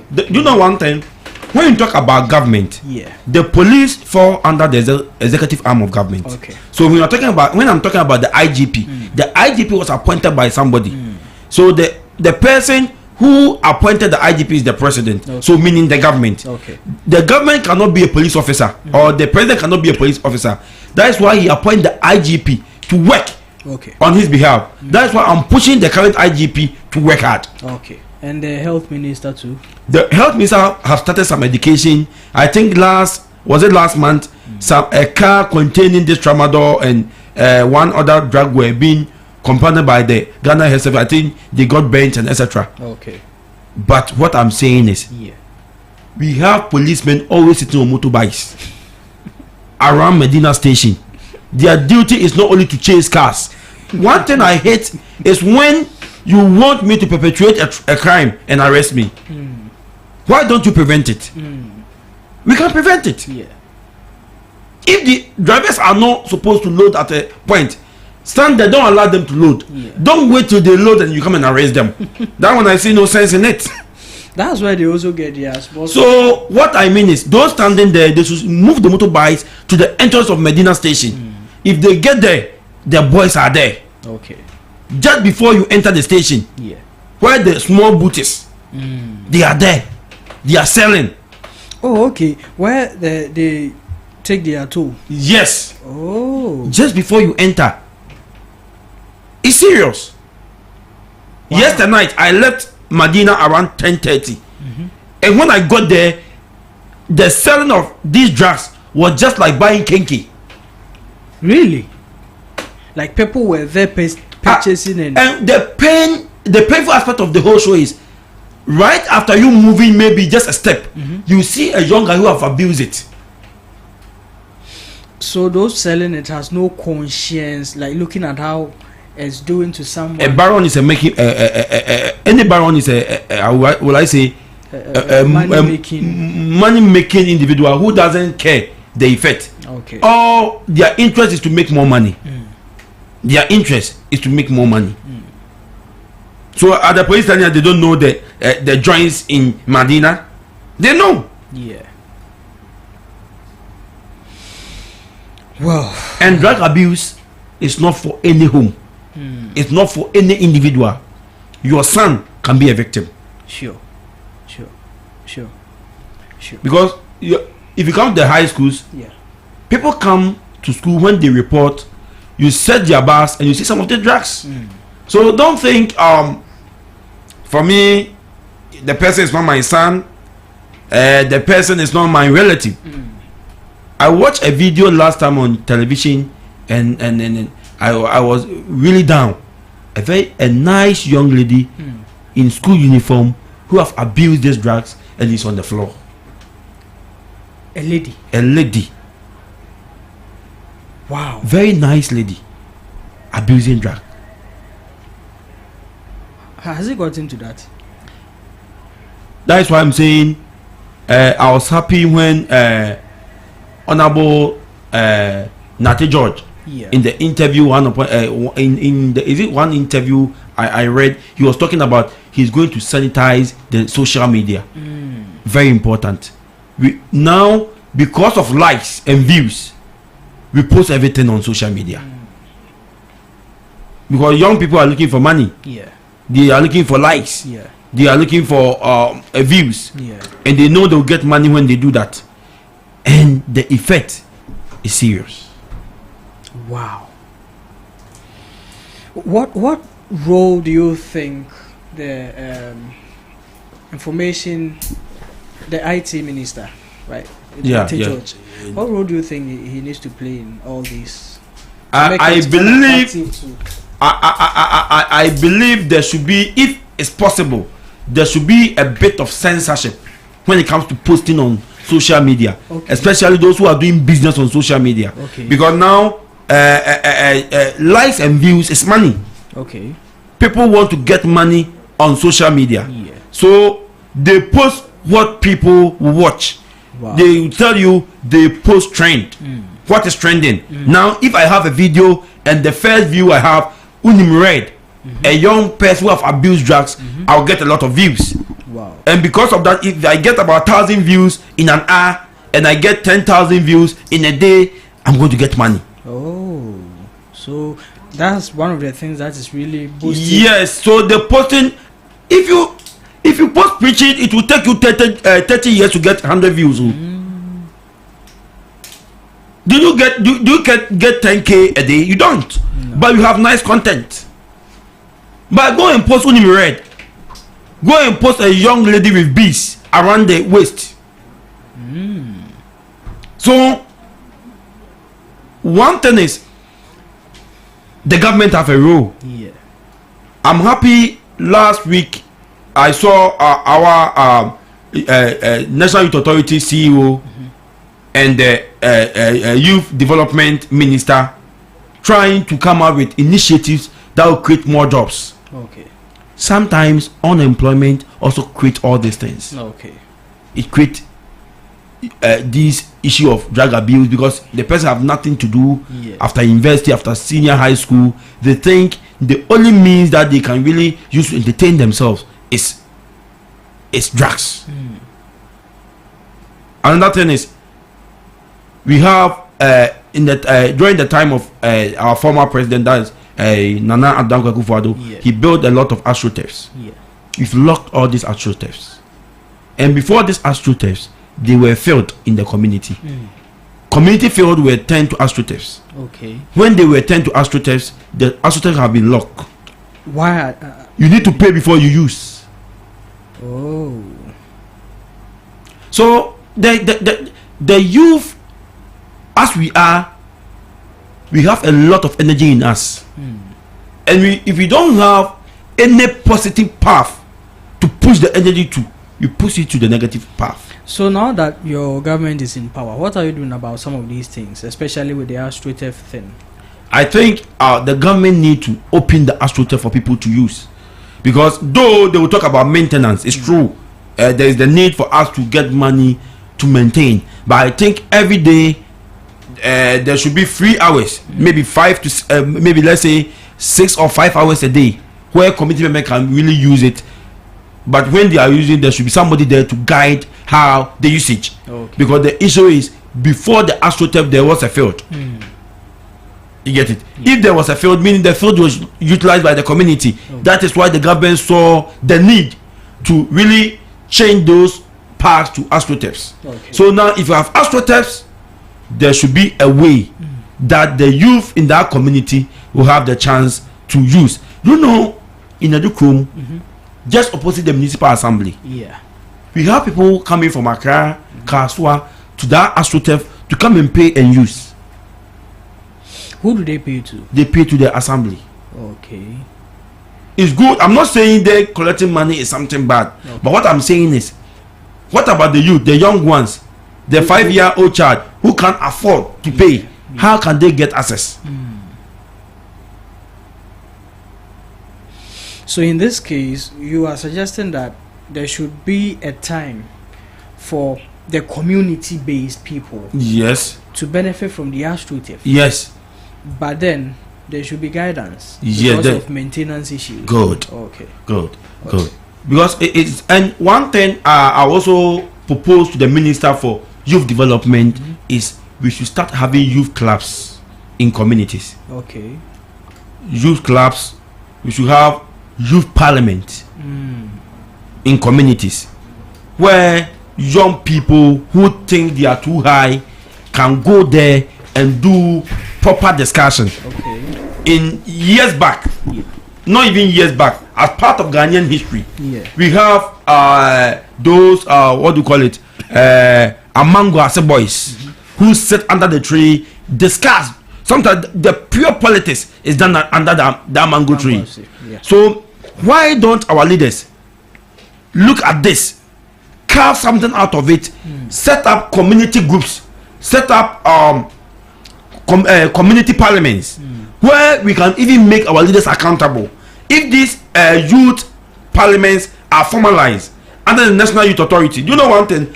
I will greet this man, the former what do you call it, training officer for National Youth Authority headquarters, and former regional director for Upper West, Mr. Suleiman Mumuni. He started the Upper West Youth Parliament. Oh, okay. I remember way back in the university, that man really shaped my life. That man really helped me. At that time, I was very young in the university, but I was given the opportunity to join the Upper West Youth Parliament. And do you know, at that time, we can even invite the commander, the regional commander of the police service. We can invite the DCE. We can even invite the minister to appear before us and be accountable to us at that house. Wow. And we have a speaker. So I think there is something. I know our current youth development minister is a listening person. He's a youth, because he's somebody, I'll say he's one of the ministers I've seen. He really understands the youth, because he even won his lesson as the national youth organizer through the use of teen and student leadership. Okay. So I think he will really take this serious if he's listening to us. We should have youth parliament in our communities. We should have a lot of youth clubs who will be registered under the National Youth Authority so that they can guide them. Okay. And these youth clubs can even tend to having farms where this and Kuko and Kitengete project that is coming, you give it to this youth club to really manage it. Okay. It will create employment. Okay. These are things I think our leaders should be doing. Okay. All right. That's why I feel happy being part of Nana Osei Foundation. Okay. It's something that we do. We really engage the youth. We really want them to feel that they are part of the system. Okay. You should not, if you make me outside the set, I create my own set. Sure. Okay. But if I say I'm part of the set, we move together and we achieve a common goal. Well, Nana Osei Foundation, now after our discussions on the topics, I'll give you a brief time to speak about what it does and the program coming up. So, okay. In the meantime, our fine gentleman, the NPP Communications Director, is in here with us, who is in the person of Paul Amwako, and we'll be getting the discussion underway as he is here. But Paul, good morning. Good morning, Mr. Mario. How has your vacation been? It's been good. It's been good. Just that some news is coming out. It's very unfortunate. Let me use the opportunity to say good morning to your viewers. Yeah. And also let me wish our Vice President a speedy recovery. Okay. For now, we don't know where she is. We just heard that she has been sent to abroad for medical treatment, but we don't know which country exactly. Okay. Because in the release that they brought, they didn't state the country and then the hospital she's going. So, by she wishes I wish her a speedy recovery. Okay. Yeah. Okay. Wish her speedy recovery. Now, getting the conversation underway, the MP for Banda constituency, in the person of Mr. Ahmed Ibrahim, has made a suggestion that there should be a levy for waste management, a new fund for waste management in the country.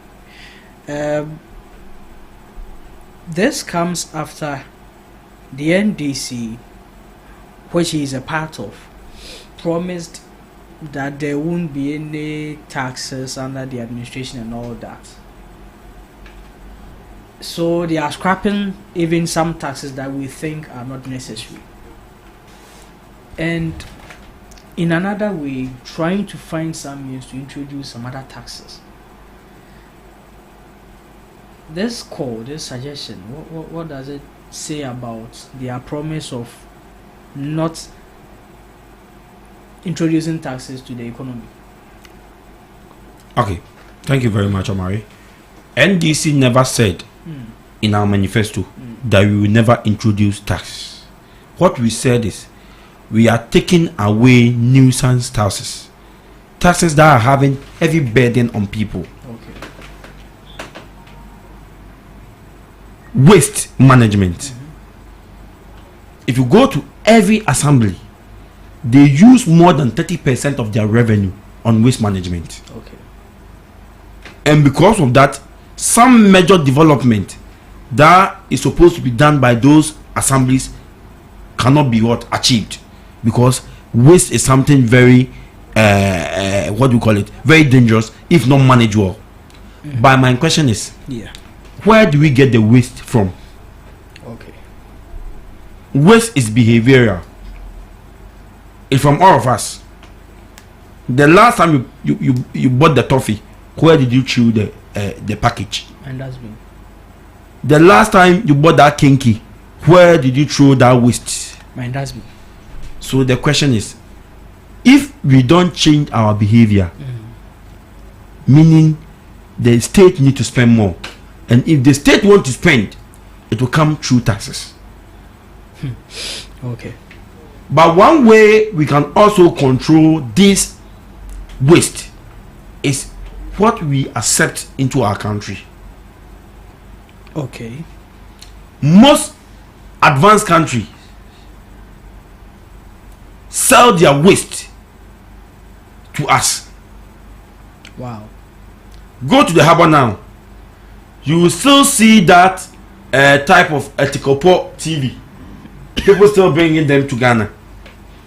But with that, is it these so-called advanced countries who are selling their waste to us, or it is we purchasing their waste? No, they know it's waste. So don't we know it's waste?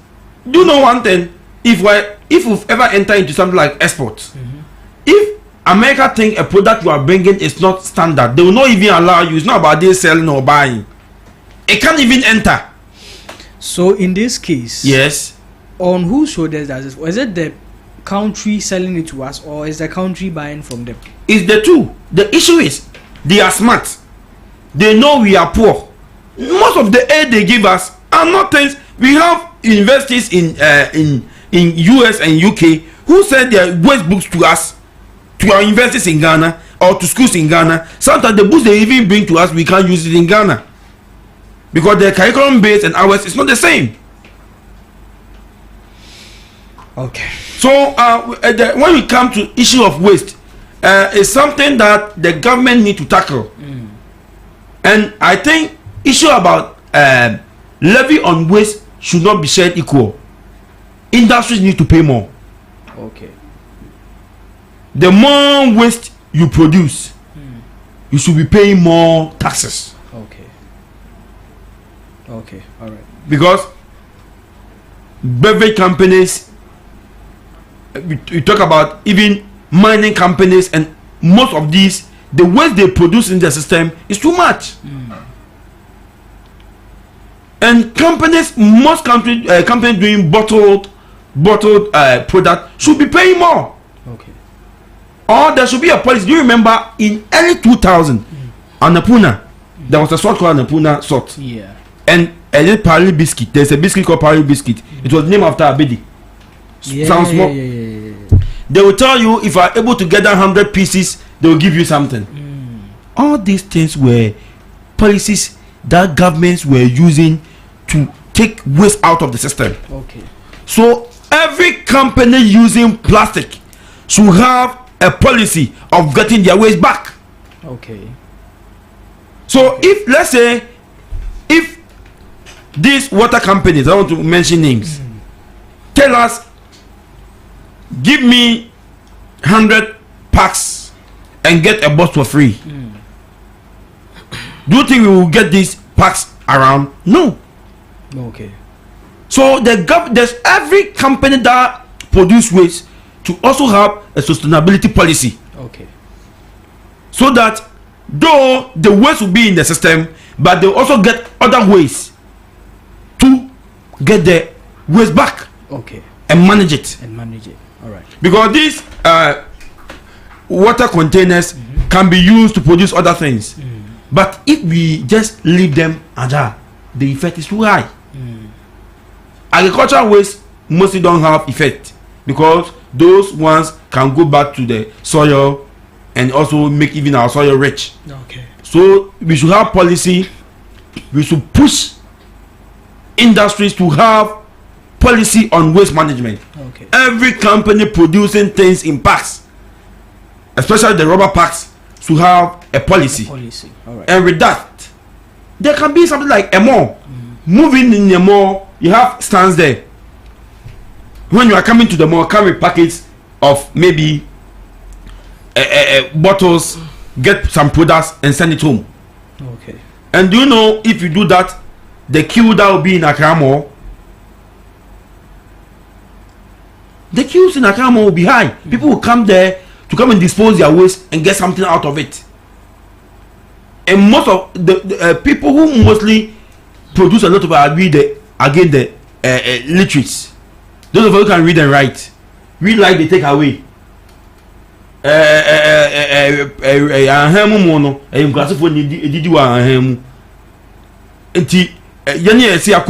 Educated, no, we use a lot of this pack, and we again have go back to the society and affect it with this waste. I think it's a good policy. Okay. But the government should also not just look at the levy aspect, but we should also be looking at how industries can put out waste management policies that can help us prevent this waste in the society. Okay. All right. So that was it from Peter Paul. Yeah, sir. I like the submission my brother gave. I can say they should replace him. They should replace the minister. Then they should just do a reshuffle and then let him be the minister for sanitation because he gave a very fantastic submission. The minister, I don't know how he came up with this levy thing. Waste management has been a problem of this country for the past years, many years ago. Yeah. Now let's say which company do government pay for them to manage our waste resources for us, or for them to keep the city clean or the country clean? I think it's Zoom Lion. Yeah. And have you considered how much Zoom Lion also pay? How much Zoom Lion pays its workers? We should start from there. We have Zoom Lion that they've taken contract from the government to keep our cities clean or the country clean. Let me say the country clean. They will charge huge sums of money from the contract, get huge sums of money, and then they will be paying their workers just peanuts. So their workers also feel that the work that they are doing, I'm not relaxing. They relax because they think the money they are getting is not enough. So I think the government can come up with the policy, like I was saying, coming out with this levy thing. It's not even important. Okay. You shouldn't even think about the levy thing. We drew a budget. Yeah. The finance minister just read the budget. Wasn't he consulted? Wasn't his ministry consulted? I know definitely his ministry was consulted. Okay. They should have allocated the money or some budget for this waste management. You get it? Yeah. Because there was a budget that's been read, and we didn't hear anything about waste management, and he's now coming out proposing a levy. Now let's see. Most of our waste in this country are the plastic ones. Okay. And we have companies who do recycling. The government can have a state recycling company. Okay. A state recycling company for the metals and other things. Since I've been seeing this aluminium Tema, they've been packaging them. They've sent them to Tema for recycling also. Okay. So I think the government can have a state recycling company that will recycle all our plastic waste, because these are the for paper. Paper can rot. Okay. But when it gets wet, it just gets spoiled and then it's done. For the leaves and other things, food waste and other things, yeah. But the plastic one that do not decay, those are the ones that causing the problem. You've been seeing people, like I was saying, that people should just be packing rubbish and other things. In my area, I've been seeing people picking up empty sachet waters and sending them back to. I don't know where they send them back to, but I've been seeing people picking them up. You know, all these are ways to keep recycling our products. Even this aluminum people that have been pushing these trucks, they come to you if you have a waste, if you have a plastic bowl that's spoiled, you can give to them, then they'll replace it with you for maybe with you. They'll replace it for you with a chair or something. So the waste management, the minister should not even talk about levy. There should be a budget, or they can even stop doing every contract with Zoom Lion. Okay. Employ people. Okay. From our local assemblies. Employ people from our local assemblies. That will take care. Initially, we were having something like me when I was growing up. In my hometown, we have something like they call, is it town council or whatever that people call tankers. When they hear tankers coming, everyone start cleaning their household.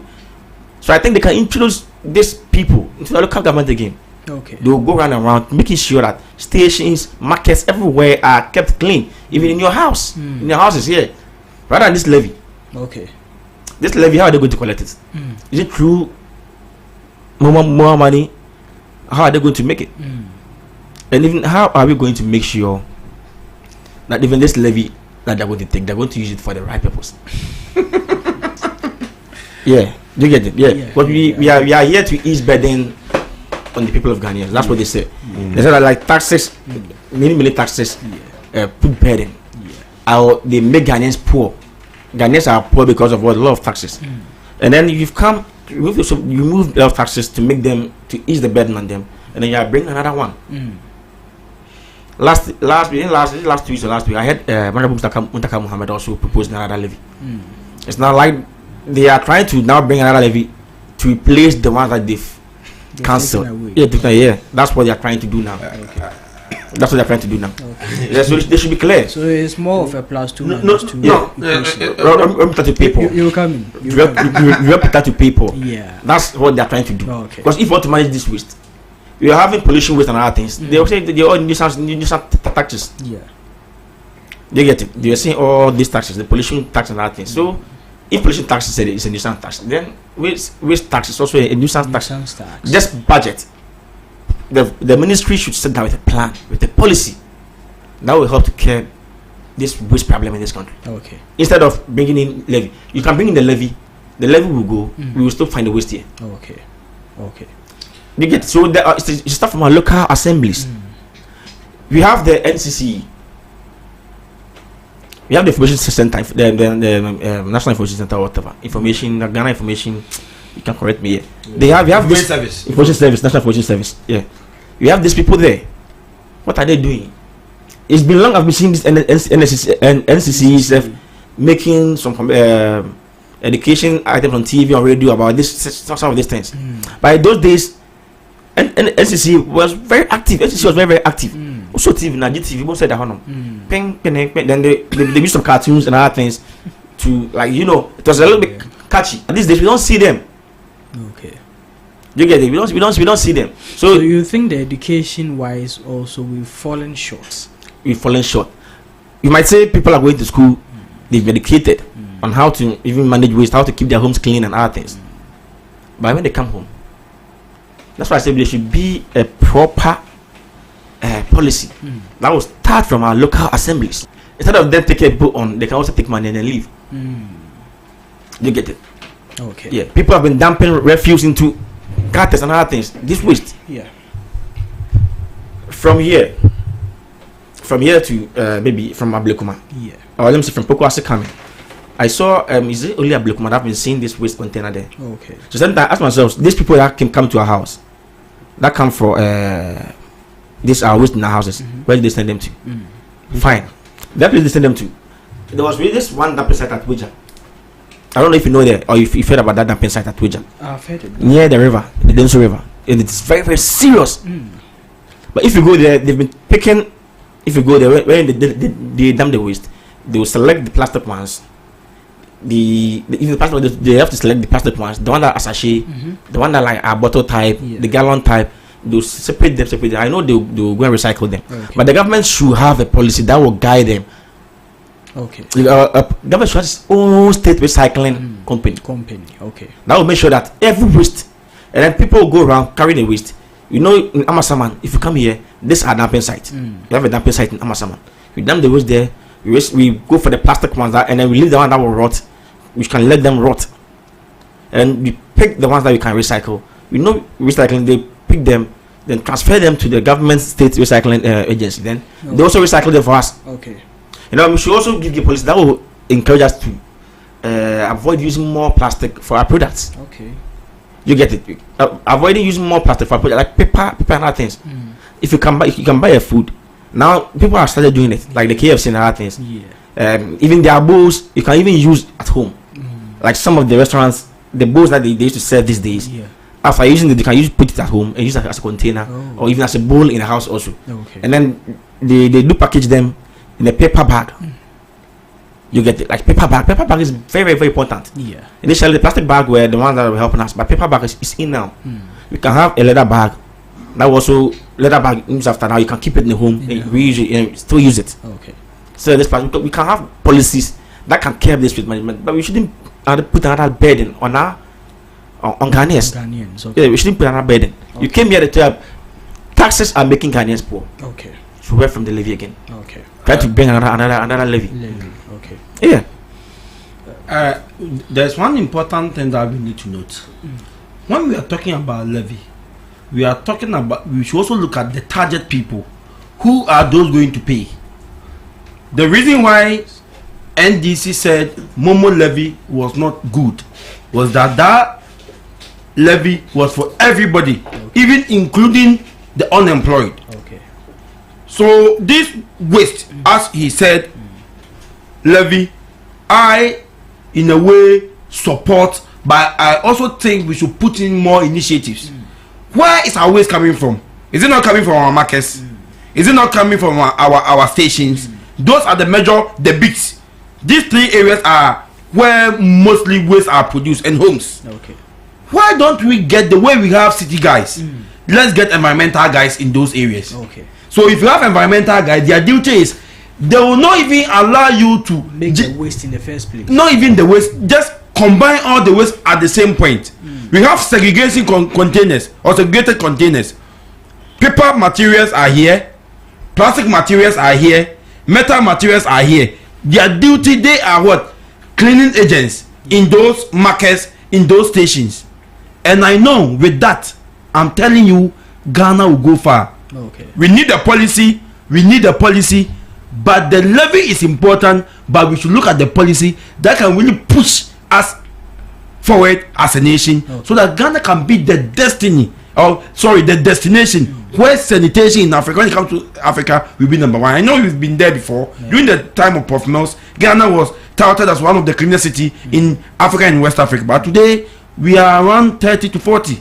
So it's a disgrace. And I think with this government, we are going to change and things will be better. Okay. Before we move on from this, we already have Zoom Lion. Good.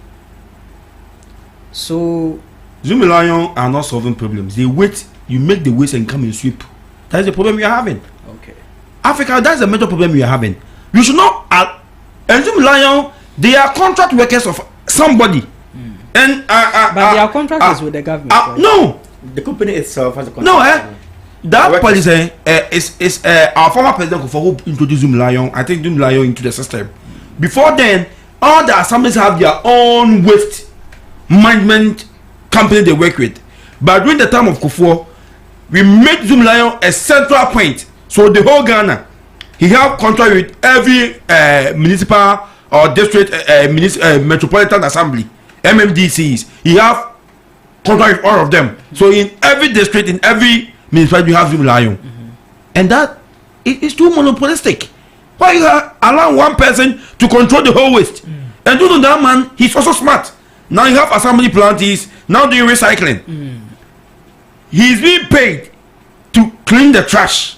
And again, he's using the trash to again make money. That is why I also support my mother's policy. If an individual can do that, how can the government do it himself? Let's have 16 assembly plants which is owned by government in each region. Okay. So that each region have a point where they can go and recycling their what do you call it, their waste. Okay. And that way we can even have a policy like, if any assembly is able to do that, the monies come back to the assembly. Okay. So for instance, if Ga West is able to recycling and get about 1 billion in a year, the next year that 1 billion will put back to that assembly for them to use. So it will even motivate the assemblies to do more, so that they get more to support development in their area. Wow. I'm hoping one day we get the chance to meet the minister, so that we look at how we can really push this agenda. That's why I want to meet the minister now. Because from what you're saying, I think these are very brilliant. Yeah, I think your president or our president should just do a reshuffle and then make you the minister for sanitation, because you are giving a good submission more than what the minister is doing. Yeah, because we are having a program that we roll out very soon. Plan for Life. Okay. The Plan for Life program, we are going to partner with the Forestry Commission. Okay. What we want to do is we move around Ghana, pick some individuals we think they have names, owners, company, CEOs, directors, and etc. We come to your house and we plant a tree there. Your role is to water that plant, and we name it after you. Yeah, and the galamsey to help also to help do the galamsey and say it that way. The Plan for Life, you know, after galamsey, after digging, you know, you have to it will even. Oh, that's the main. So this Plan for Life. It's about glaciation. Government or no? This is a private something that we. But the Mahama was there at the career. Is it? The Mahama was at the career. The president was at the career for this when they were launching that program, that policy. No, this thing is this one is not a government policy I'm talking about. Okay. It's an individual. So what about the one I went for at the career? Oh, it's also about tree planting, just as your government. But this one, we just want people to own it. Okay. So, for instance, if you have this tree planted and it's named by Omari, if Omari cannot water, Omari will employ someone to water that tree for him. Thinking a year time, we are going to launch the tree, naming them, having it on TV for people to see what people have done. Oh, okay. So, for instance, if Kennedy Japan, someone like Kennedy Japan, who want to lead the MPP, we planted 2 or 3 trees in his name, and we asked him in 1 year time we are going to name that tree after him. We are going to have a ceremony where we are going to let people know how he was able to take care of that tree. I think a time will come, if we are able to plant 1,000 trees, Ghana will be on top. Okay, all right. Moving on to the next topic. One of our biggest challenges as a country has been our transport system. In fact, this morning when I was coming to work, I nearly cried. The traffic was bad, choked. You can stay in traffic for like 7 minutes without the car even moving. So the transport system has been of a huge distressing challenge for us as a country. Over the years, in recent years, all that we've seen to invest in with our transportation has been airports. Last week, the Upper East Regional Minister was at a site to survey a land which has been donated to government for the construction of an airport. How is this needful to us as a country? A country that we barely even have a state-owned flight. Ghana Airways is no more in, yes, no more. Right? All the flights we see today, they are private-owned. It's not ours. And yet we are more focused on airports. Every region now wants to have their own airports. What is the essence of this? How does this save us from this traffic or transport challenges that we are facing as a country? This one I'll take Paul first. With this airport issue, I've had a chance to work at the airport. That was where I did my national service at Ghana Airport Company Limited with aviation security. And you know, how many airports do you have in Ghana? The local ones. We have one in Takoradi, Kumasi, and you have the Terminal 2 in Accra, Tamale. Who one has not been in existence. But some paper that we have at the airport in Ho, but you know the one in Ho is not working. There's not like airport in Ho, but some paper we have something like airport in Ho. An airport in Upper East. Should all the regions also request for an airport? Should all the regions request for an airport? Because I don't see the essence as a country. Our priority to have an airport in the Upper East.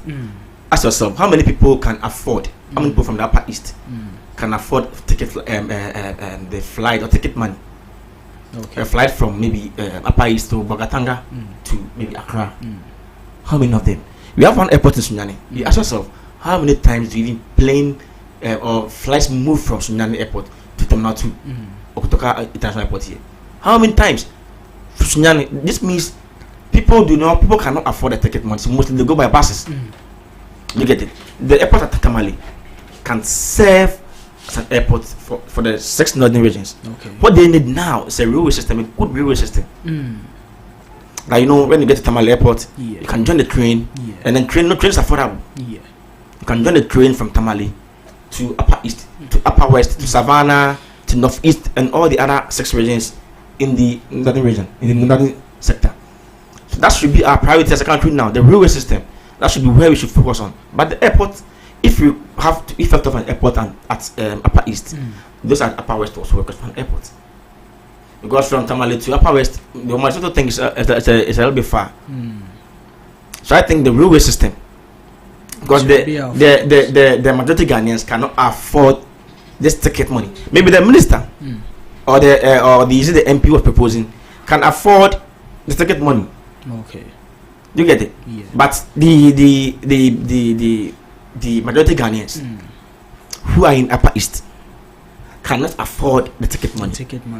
Even the bus money created heading. Some will even come by these trucks that load charcoal and other things. Because if you money to even to pick a bus from Bogatanga to Accra, it's not easy. They even find difficulty in gathering those monies. So if some of them come to Accra here, they'll back out, don't go to your hometown, go home. Charlie, my lorry fare to my hometown, even lorry fare to his hometown. It's not the journey, but he's thinking about the TNT to his hometown. It's not about the journey. If he has the ticket money, he can go. So we should just look at the railway system.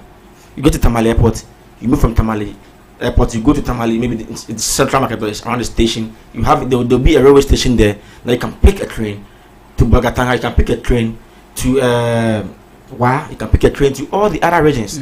Damango, all those areas. You get it? Yes. So that airport can serve, and then that airport can also be international airport.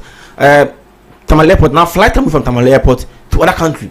So Tamale Airport is now international airport. Because flight has moved from there. I think last year Hajj flights moved from Tamale Airport to Mecca. So once flights can move from there to Mecca, it means that area can serve, that Tamale Airport can now be used as an international airport. So that those around there, if they want to travel, they don't have to come all the way to Accra. Okay. To pick or to join a flight here at Tamale before they travel. Okay. They can just be at where they just move to Tamale Airport, book their ticket there, and then just fly away. All right. You get it? Yeah. So I think for now, they should just make sure Tamale Airport reaches the standard. Okay. You get it? And then they should invite more. They should talk to more airlines. Sometimes those people from BA and other things, we know they mostly go to this Italy and the rest. Yeah. And then we don't have any Spanish flight in Ghana here. Okay. We don't have an Italian flight in Ghana here. We have a Portuguese flight. That's Portugal. That's also close to Spain. You know, Portugal and Spain. It means they share border. So we can have these flights going to those areas. Italian, we can lobby, we can talk to them. Okay. Now they should come to Tamale International Airport there, start working there. British Airways. Now we have 3 flights from British Airways. Okay. One goes to the Heathrow and one goes to Gatwick. Do you get it? One goes to Gatwick, one goes to Heathrow. We can talk to them. They should also go to Tamale. So people from the Upper East, Upper West, Savannah, North East, they can all go to Tamale, and then when they want to fly, they just fly there. You have to come to Accra. Okay. Yeah, so that should be the priority. But for bringing the local airport at Upper East, it's not necessary now. It shouldn't be a priority as a country. We should focus on our railway system. If you have a good railway system, they can just even move from Accra here to Tamale, or move from Accra here to Upper East with a railway with a lesser, at a cheaper cost. Okay. You get it? They can move from Accra to Tamale at a cheaper cost, or Accra to Bolgatanga or Wa at a cheaper cost. You get it? If you have a good railway system, that should be where we should focus on. Okay. Everybody will talk about transport. We also focus on the road and by air, road and air. But we don't even concentrate about with the railway system. You get it? We always talk about the air and road. But if I always say that if initially when in Sawam to Accra, the trains were working, like this traffic and other things won't be too much. Okay. And people standing by roadside waiting for cars won't be too much. Okay. I used to join train because my dad used to sell at Katamanto. Okay. So we used to join train at Amasaman to Accra Railway station. Mostly no stress. You get it? No stress, no traffic. Just get to Amasaman within some few minutes. Sometimes you join the train at the train is at around 4:30. By 6:20, 6:15, we are at Amasaman. All right. No traffic. You get it? Very, very simple. So I think we should focus on our railway system. All right. Now, from me, when I was coming here today, I was late because of traffic. Because of traffic, I was very, very late. Yeah. But if you have a railway system that can move from here to maybe Malam Junction, I can drop at Ablekuma here, then I pick up a car at Ablekuma, then I come here. Okay. You get it? Yeah. People even park their cars. If you have a good railway system, people will even park their cars home and join the. If you go to the Western World and other things, the Western World and other places, people use the public buses or the government buses, and also the railway system. The trains. Okay. So I think we should focus on there and then forget about the airport in Upper East and other things. No, ask yourself how many people from Upper East can afford a ticket. Okay. You get it? We should ask ourselves. I use the one in Sunyani as an example. How many times do flight move from Sunyani to Accra? How many times? Sometimes twice a week. Just twice a week. The one that moved from the Kumasi to Accra that comes every day, like every day, and they comes about 3 times or 4 times a day. Yeah. And also the Takrade one also comes to Accra mostly. I don't maybe one of the harbour and other things at Takrade. That's why maybe they it's very, very. But ask yourself, how many people from Sunyani? So check yourself. The main citizens there, the people there, the Ghanaian people in the Upper East. How many of them can afford? Okay. Do check it. Yeah. I'm not saying they are poor. No. Sure. But you ask yourself. Okay. Me, I'm from Eastern and Ashanti region. If I want to go to Ashanti region, I just pick a bus. Well, I can't afford the plane ticket. For now, I can't afford it. I have to be honest. Me quite a guy. No, I have to be honest. So ask yourself, how many people can afford that ticket? Okay. If you are trying to Kumasi Accra, people are finding difficult to afford. Then to Bolgatanga, the MP can afford, or the minister can afford that ticket. But how is people there? Yeah. How many of them can afford that ticket? Okay. So you should just focus on the railway system from Tamale. So that when they get to Tamale Airport, they just move to Bolgatanga through the railway system. Okay. That will be very, very easy and simple. Okay, that will be very, very easy and simple. Okay. I think every region deserves either an airport or an airstrip. Really? Yes. When you say regional capital, it's not district capital. That's why I said either an airport or an airstrip. Okay. If you go to Upper West Wa, you have an airstrip where plane land, many planes can land and move around. From Kumasi to Accra, it will take you not less than 5 hours. Or let's say 5 hours. Yeah. On a bus. A bus. Through road. Through road. But it will take you less than an hour to be in Kumasi. If you use the airline. Airline. Let me tell you something. My condolences to our former minister, Deputy Minister of Finance, who, per the MPP's own assertion, was poisoned. Dr. That is just MP. I've gotten his name. Don Kuma. Lawyer Don Kuma.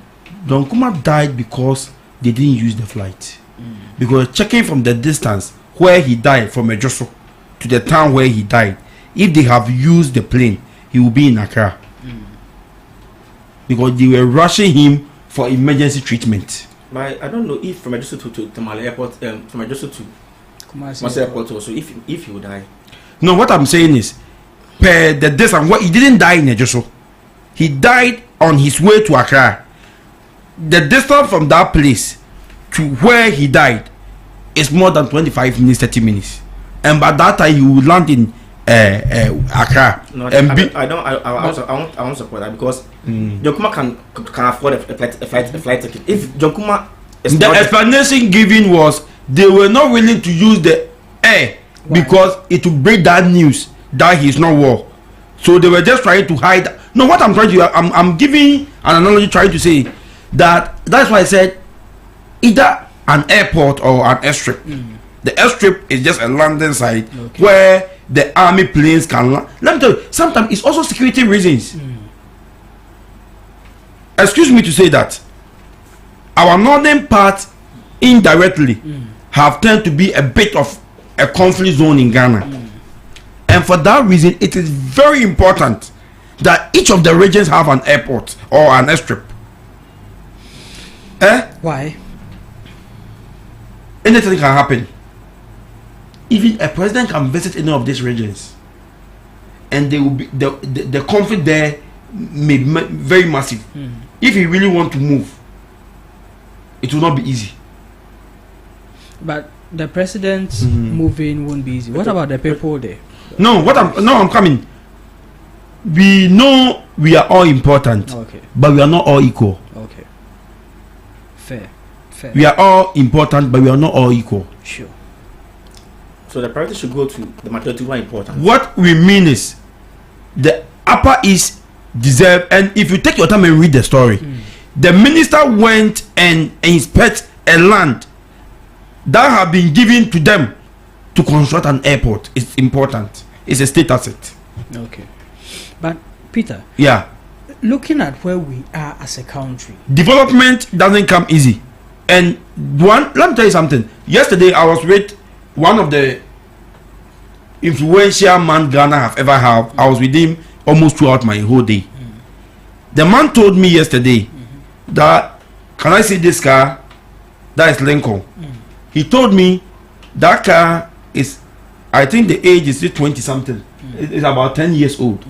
But he'll tell you that car is stronger than the brand new one you buy today. I asked him why. He said he doesn't send his car to long journeys.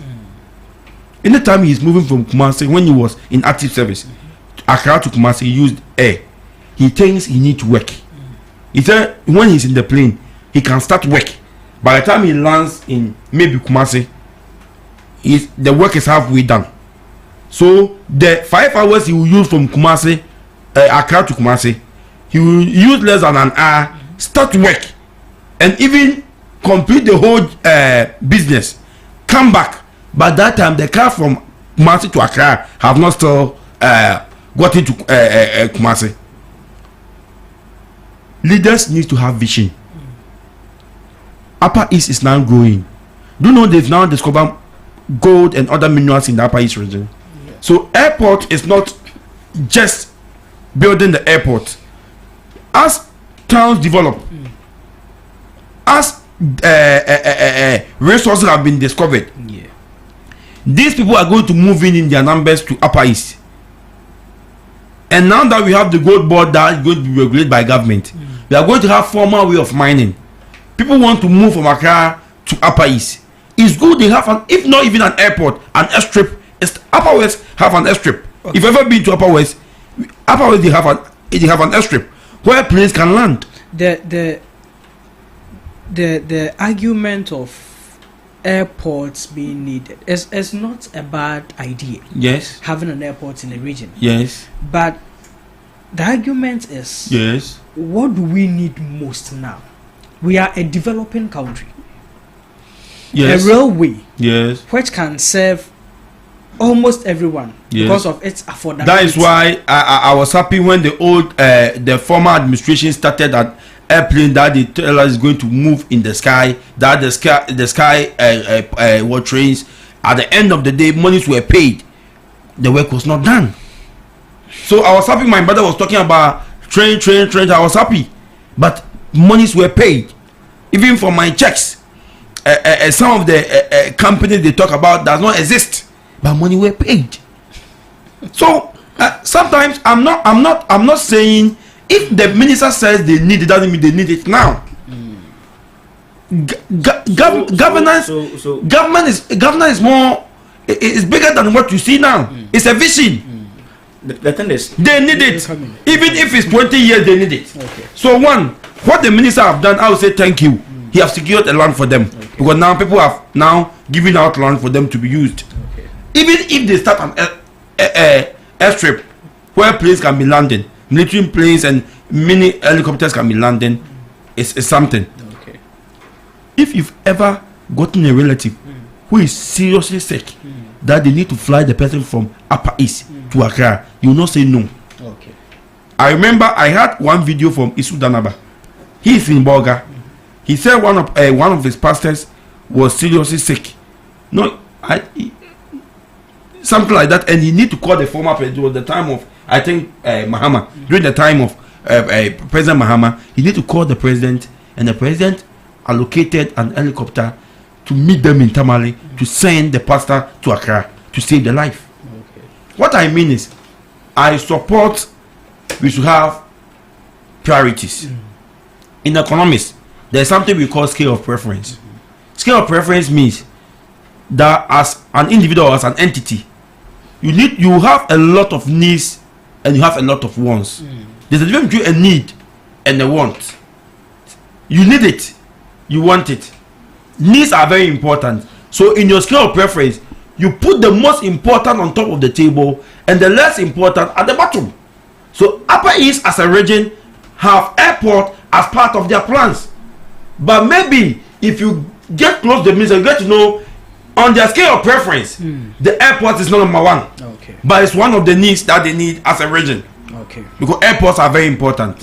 It makes business. Let me tell you something. Some companies will never establish in an area if there is no airport. Are you aware? Some serious companies will never. That is why if you come to Kumasi and Accra, we have all the banks. All companies have their offices in Kumasi and Accra. Why? It's easier for their CEOs moving. So it's a good initiative. It's part of their plans.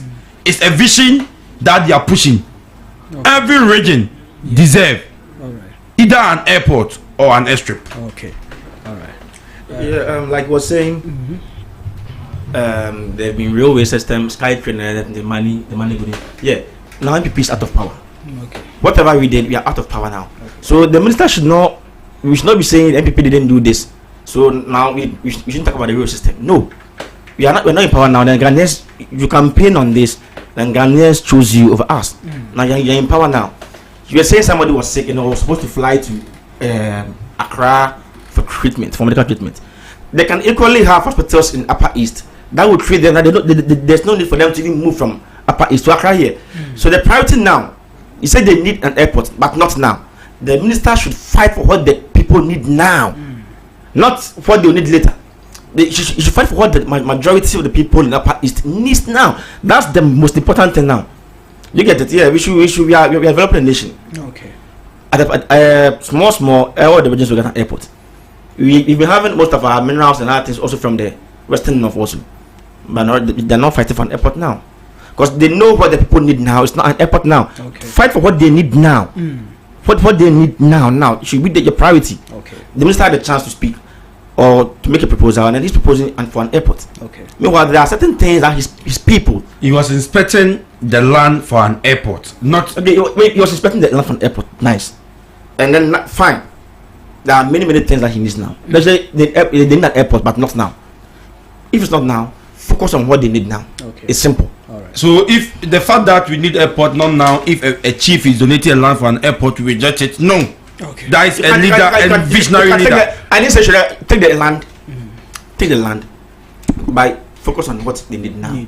That should be the railway system. Should be what they need now. All right. The railway system should be what they need now. Okay. The affordability. As yourself, all that you're mentioning are people with high profiles. They get it. But the mere Ghanaians in Bolgatanga, in Boku, Paga, and the other areas in the Upper East region, how are they going to afford? That's why I say it's a bit of a conflict zone. Okay. So because of security reasons. It's important sometimes we have these things there that if there's any emergency and you want to fly soldiers, you want to fly police, I stay in your face. They should have a military come there. That's better. Have the military come there. Better. No, yeah, but still, let me tell you, even if you flying them here, listen, even if you go to US, when there are some states, when there are issues, they bring experts from their biggest cities to come and help. Okay. No city is. That's what I'm saying. Cities are not equal. They can have a barrack there. They can have a military camp there, which is a military camp. That is why they can have an airstrip. They can have a military camp there. They can have an airstrip. They can have an airstrip. Fine, I'm not against that, but not now. Okay. No. So you are more of the you need the MPP of the people. The MPP is like the UGCC. When Nkrumah was saying self-government now, they were talking about self-government at the right possible time, and that is the family. Okay.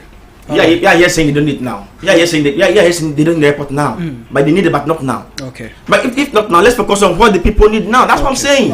All right. It makes fairly judgment from both angles, but we just hope that the interest of the people or the needs, the priorities of the people will be attended to in which manner ways that it should be. Moving on to our next topic. We are looking at the Public Accounts Committee. Corruption has been a talk of our governance ever since the institution of government. We had a Public Accounts Committee set up to look into various affairs of public institutions. This Public Accounts Committee brought out so many revelations, so many discrepancies in some government institutions that we all witnessed on television. But then, what has these impacts? What has this exercise by the public committee impacted our country or our governance? Because all these people who we saw, all the discrepancies we saw, the people at fault and all, we didn't see any measured discipline against them. So what has been the significance of the Public Accounts Committee? Because there was a vivid statement made by the committee chairman back then, Mr. James Kluchi Aveji, that they brought so many publications and revelations to the public knowledge, but nothing was made to hold these things accountable. So what has been the significance of the Public Account Committee? To me, I think the only duty they perform is just the shame. They shame people. Apart from the shame, they are toothless. I don't see the need of the Public Account Committee. Really? Rather, we need to strengthen the audit service so that they do their work diligently. So you don't think the Public Accounts Committee is? I said the only duty they perform is the shame. For the shame they've done well. They shame public officers who misuse state fund. Apart from that, and sometimes I even ask myself, they only shame the small fishes in the sea and leave the whales and the big ones moving around. Because last time I saw a teacher who have collected some amount, they say it's over what, and he said Medi scan by no they can be I watched that. Or say metia last year's what is this?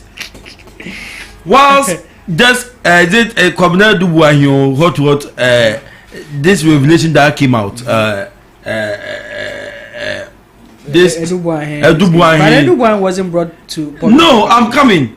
Was something like Dubois this thing, if not because of, I would say, a change of government, I'm telling you, I was speaking to one big fish in the MPP. He told me he was surprised. And he went ahead to tell me they don't know in their next administration if they can give anybody called Dubois appointment. Because all the two Dubois, yes, he said all the Dubois they gave appointment have disgraced them. Well, he said some of the buildings, the one that estate around Medina, the gated community, the 27 gated community. That's at Oyarifa. Yeah. He said he had been passing to, he said even a big man in the MPP was looking for one of them to buy. They went and they didn't get, not knowing it's for their own man.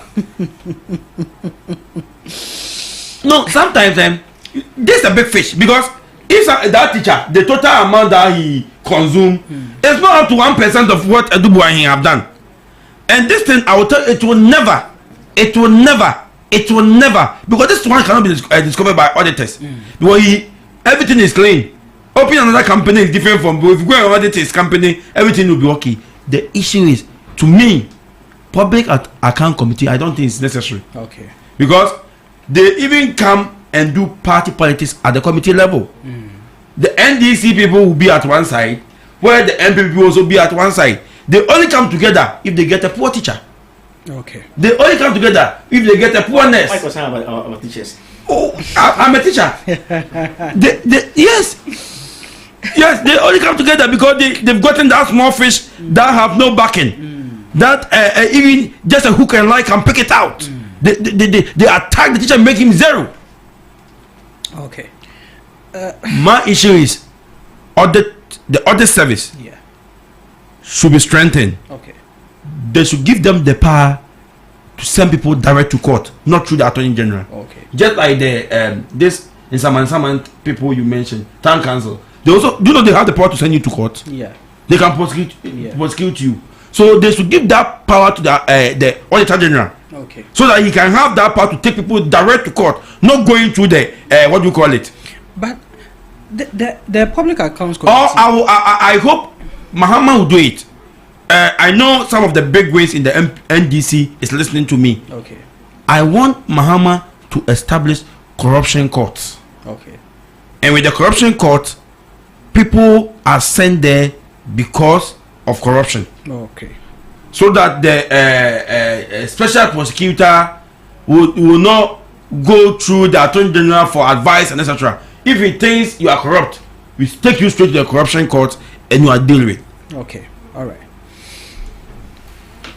The Public Account Committee, like he was saying, they only do the name and shame. Yeah, they just come there, sit down, they name you, you come and sit down, they question you, they find some irregularities here, up and there. Then, you know, every institution or every institution, let me say, every institution has an auditor, an internal auditor, and then they also have external auditors. Mostly, the auditors will not find fault. The internal auditors mostly do not find fault. It takes the external auditors to rather come out and find faults within lapses within the institution. They also went to the same school. Yes. So you ask yourself why. So mostly that's yourself why. Why is that mostly the internal auditors do not even find faults in institutions, but when external auditors come, they would come out to find faults there. You ask yourself why. These are some of the things that that hinders us from fighting corruptions. The internal auditors themselves, they are corrupt and they you get it. those are the people that are disturbing us from fighting corruption. Like if the internal auditors are doing their works well, their checks well, I don't think the internal auditor will even come and find fault there for the public account committee to sit on such issues. Okay. So to me, I think the public account committee they just do the machine, and after that, nothing is done. You can say, so when you pay the money, the person will say maybe next week, maybe next month, maybe this thing. So you spend this money. This money came to your account wrongly. When I go to pay the money, I'm going to refund it. I will do this way. The man on himself all connect, then he'll be fine with it. He knows that when he goes there, nothing will happen to him. Just that he'll be on the screen, and people know that this man spends some money wrongly. That's the only thing. It's even marketing. Yeah, you just be on the TV screen. Yeah. And people will just see that this man spent money wrongly. That's it. He knows when I go there, nothing happens to me. I just make my case work. How do you spend this money? I didn't know that the money was in there. I was transferred here, and I didn't do this, and then that's why the money came here. Do you get it? Yeah. Yeah. So most of them, they know that if they go there, nothing will happen to them. They'll be asked again. Last time when I was watching, most of them the question that they were asking them. So when are you going to refund the money? Yeah. That was the question they asked them. So when are you going to refund the money? That teacher you are talking. So it's not like they have, and then I don't know if after they just go back to chase them for the money. I don't know. For the chasing, I'm very sure because I knew a teacher who quit GES, joined a different service. And was taking the money. And he took some money during the training time. So this teacher had to refund it. Decided not to pay. So later they consulted Yoko. Consulted his new institution and they gave him. But mostly you know what? Mostly the headmasters too. They also take themselves out of it. Yeah, hey, you get it. When they get there, the genius officer in that district also takes them out. Yes, they all doesn't know. They all pretend they don't know. And this is that they don't know. I'm not but is it true that they know or they don't know? I'm not teacher, but you might know. No, they don't. No, sometimes do you know one thing? The way our secondary school is run now. Like the double track, where now some just are on vacation. Yeah. So a teacher can leave during vacation time, maybe to Europe, but will still be taking salary. Okay. There's an instance I know the person who left called the headmaster. The person is not in Ghana. He called the head, told the head he's having mental problem. So no, he himself called. He himself called. I think he wrote his number. He was using it still appears as a local number, and told the head that he is not well. He been sent to Togo. The sickness is a bit of something like insanity. Yeah. So this head, out of I say humanity, think somebody who is not well, insane, who will be sent to who been sent to Togo. Yeah. Let me stand in small for him because this time he needs money. Yeah. So later he got to know the person have traveled outside the country. Do you know now the insane person now started indirectly insulting the head.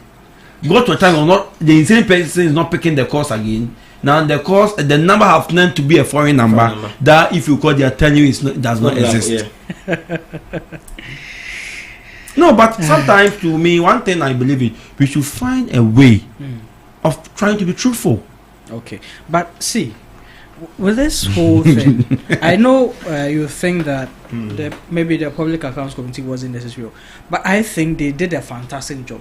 Don't we rather think that because whatever reports they find, they submit it to the Attorney General. Yeah. So they make directive to the Attorney General to is it shy? Ghana a law they say if it's not shy means it's compulsory. Yeah. If it's not shy, you are wasting your time. If it's May. If the Attorney General may plus into May no say because of no or the party member. If you want to also. Okay. All right.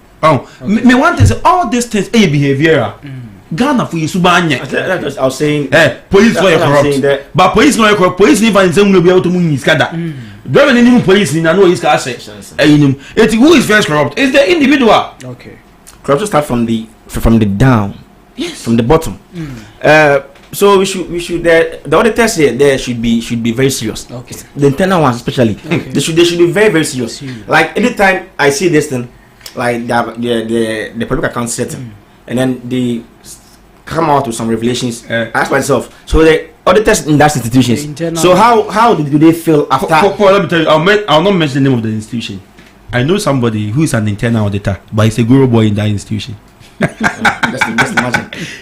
He is part of the internal auditor. He is in part of the guru boys in that institution generating income. I will not mention the name of the institution. They also people go there every day. So he's a guru boy in the institution where he also gets people giving him less for him to work on. So this person, a guru boy, an auditor 10 guru boy, can this guru boy order somebody? I'm saying they cannot test themselves. How do they feel when later on the account committee comes out with this revelations? How do they feel? On the office on the internal this is Kenny who you know, so your boss will have that.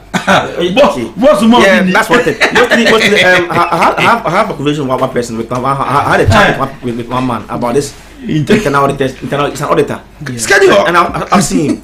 It says the moment they hear that an external auditor is coming to audit the institution, the managers and they all come together. Okay. Sometimes they even try to call the external auditor on phone to even tip him before he comes. He comes. Okay. Certain times, they even, I want to mention the person's name, but they even try to reach the external auditor. Yeah.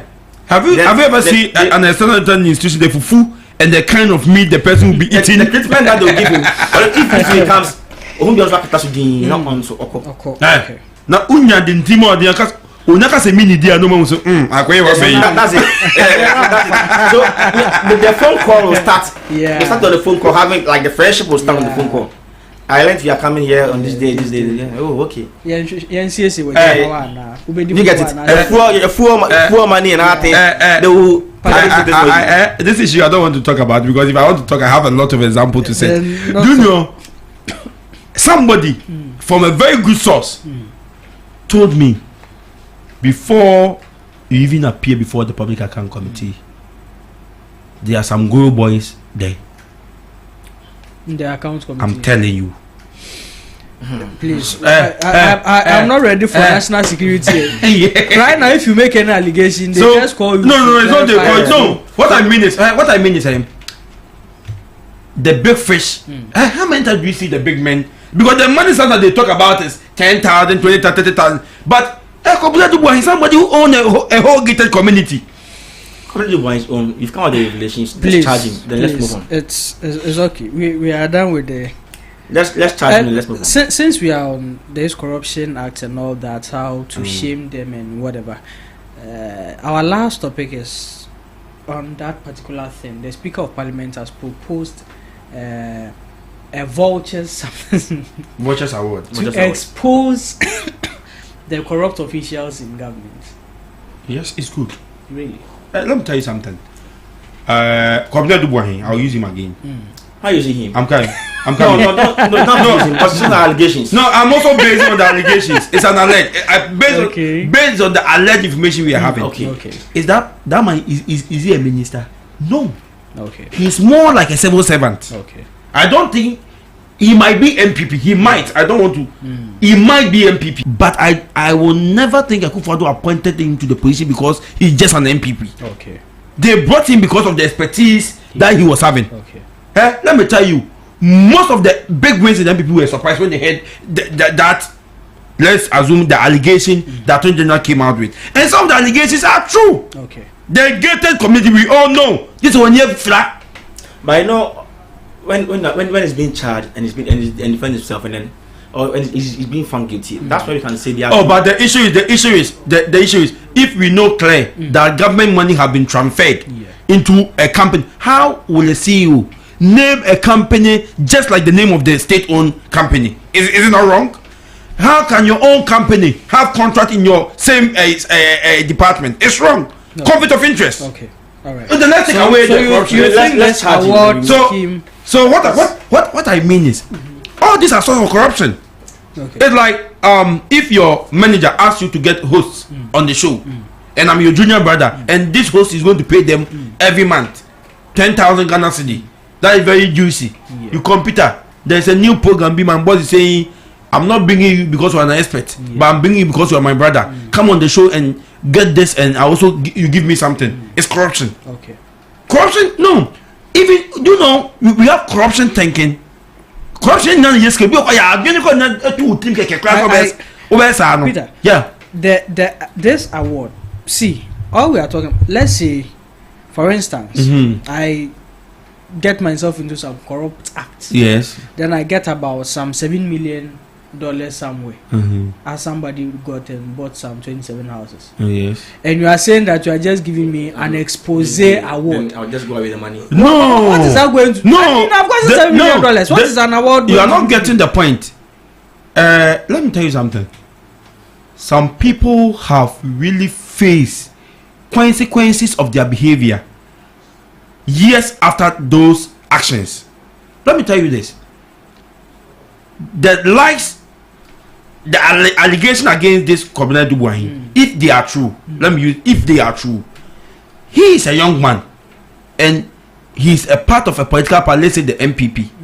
In the next 10-20 years, this man is going to be rich and he's going to be a leader of this party and tell us we people we are not serious, we are not hardworking, we don't know how to make money. He will come and he will be a speaker in a youth show and come and tell you the young people in Ghana are not serious, they don't want to read. If you shame them, he cannot be somebody people can emulate. Okay. We need to take these people out of the system. Okay. We need to shame them for people to know corruption is not something juicy. Okay. Corruption is not something accepted. Corruption is a nation killer, and we should never. And your parents, your children will even suffer for it too. Okay. What you said something that you need to even take his children out of Ghana to school. When those things were alleged against him, when his kids go to school, they were being teased. Okay. These things we should make those generational curses on the family. Okay. So that people will not feel entertained, happy to enter into that. That's okay. Yeah, like this thing about this award, like you were saying, after you've named them, tag them in corruption activities, and after that they just go free. Yeah. The people doing the corruption, the people in the corrupt act, they know whatever they are doing, they can be charged later. They know when they are found guilty, they can be charged. They know one day they can be caught. Everybody do corrupt acts. You know, maybe my party is in power, I'm doing this. My party is power, I can be exposed. They know all these things. Sure. You have people there who will not even come out to talk, but they can be behind the scene and be sponsored political parties. Okay. They get the money, not in a good way through corrupt activities, and they'll stay back and finance the party. Okay. So just naming and shaming them, I don't think. It's just no. It is been no. Okay. All right. If you find, let's charge them.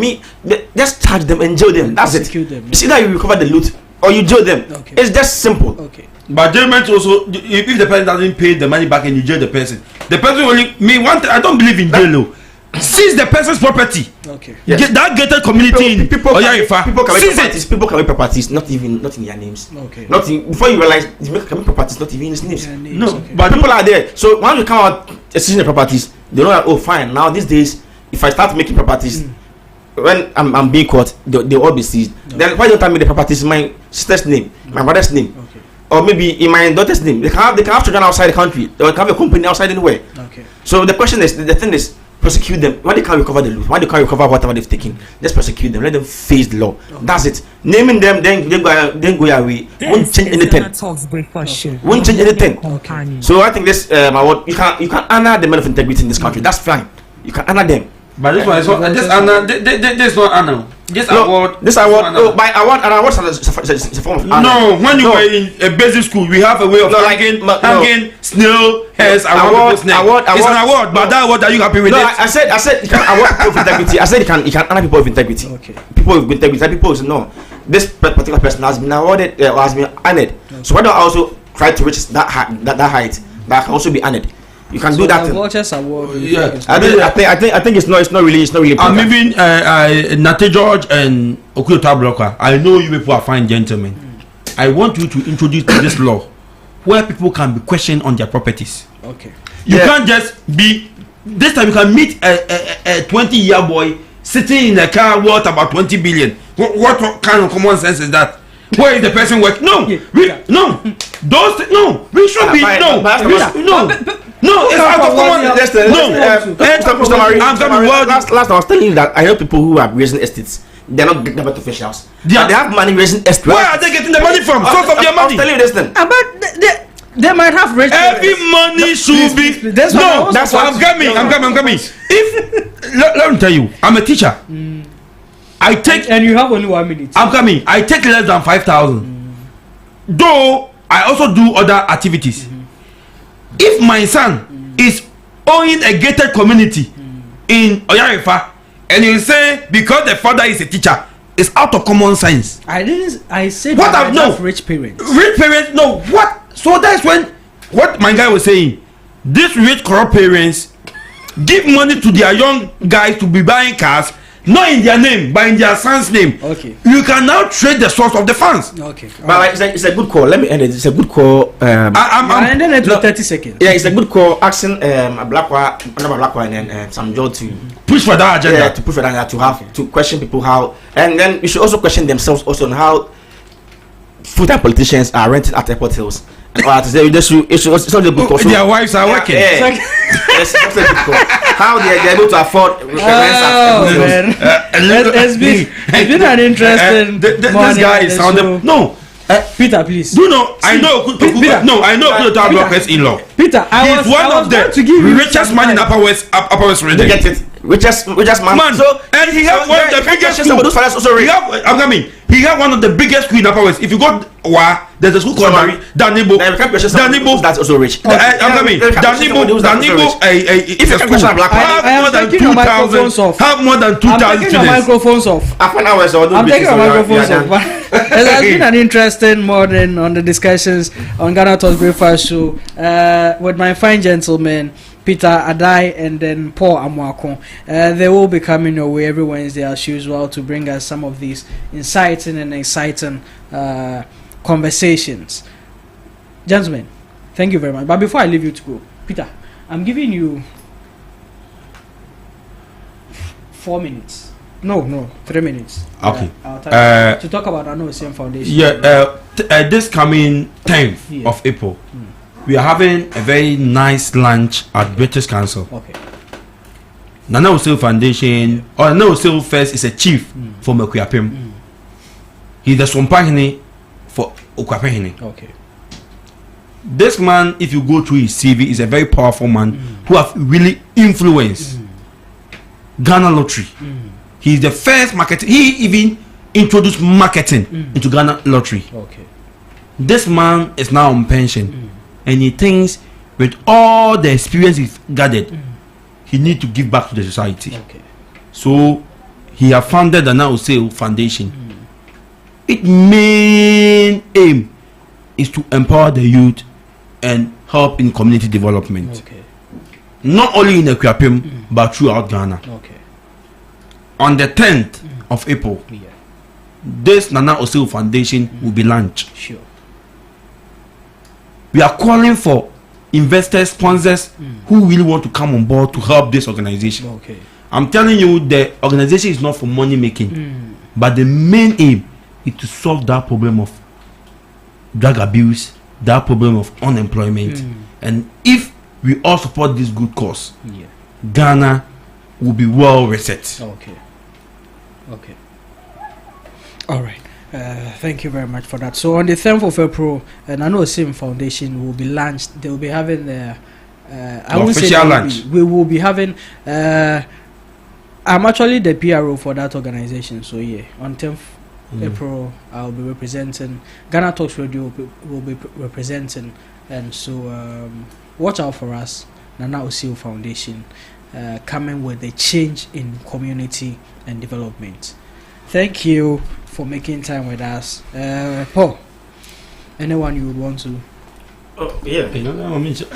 Let me say good morning. You had your time. You didn't use it. Oh, go ahead. Yeah, let me say good morning to Honorable Kennedy Japan. Yeah, I'm just greeting him wherever he is. Yeah, he's a fine gentleman. Yeah, I want to greet Honorable. Allow me to greet my man. allow me. He used a word that I'm not happy with. He's a fine gentleman. Yes. 30 seconds. Yeah. Finish. I'm taking his microphone off. Let me say a very big morning to Honorable Kennedy. Honorable Kennedy is a very fine gentleman. Yes. The people of MPP are still proud of him. Yeah. God should continue blessing him and should keep on with his good works. Okay. Yeah. All right. Okay. I also greet all the executives in the Offenso South constituency in the Asante region. All right. Special greeting goes to the Asante region minister. He's a young guy who is really changing the tone of politics. Okay. Settings minister. So this is where we end the show for this morning. Keep tuned on us. And DJ Rock will be coming your way for the rest of the morning. Have a beautiful day. I love you.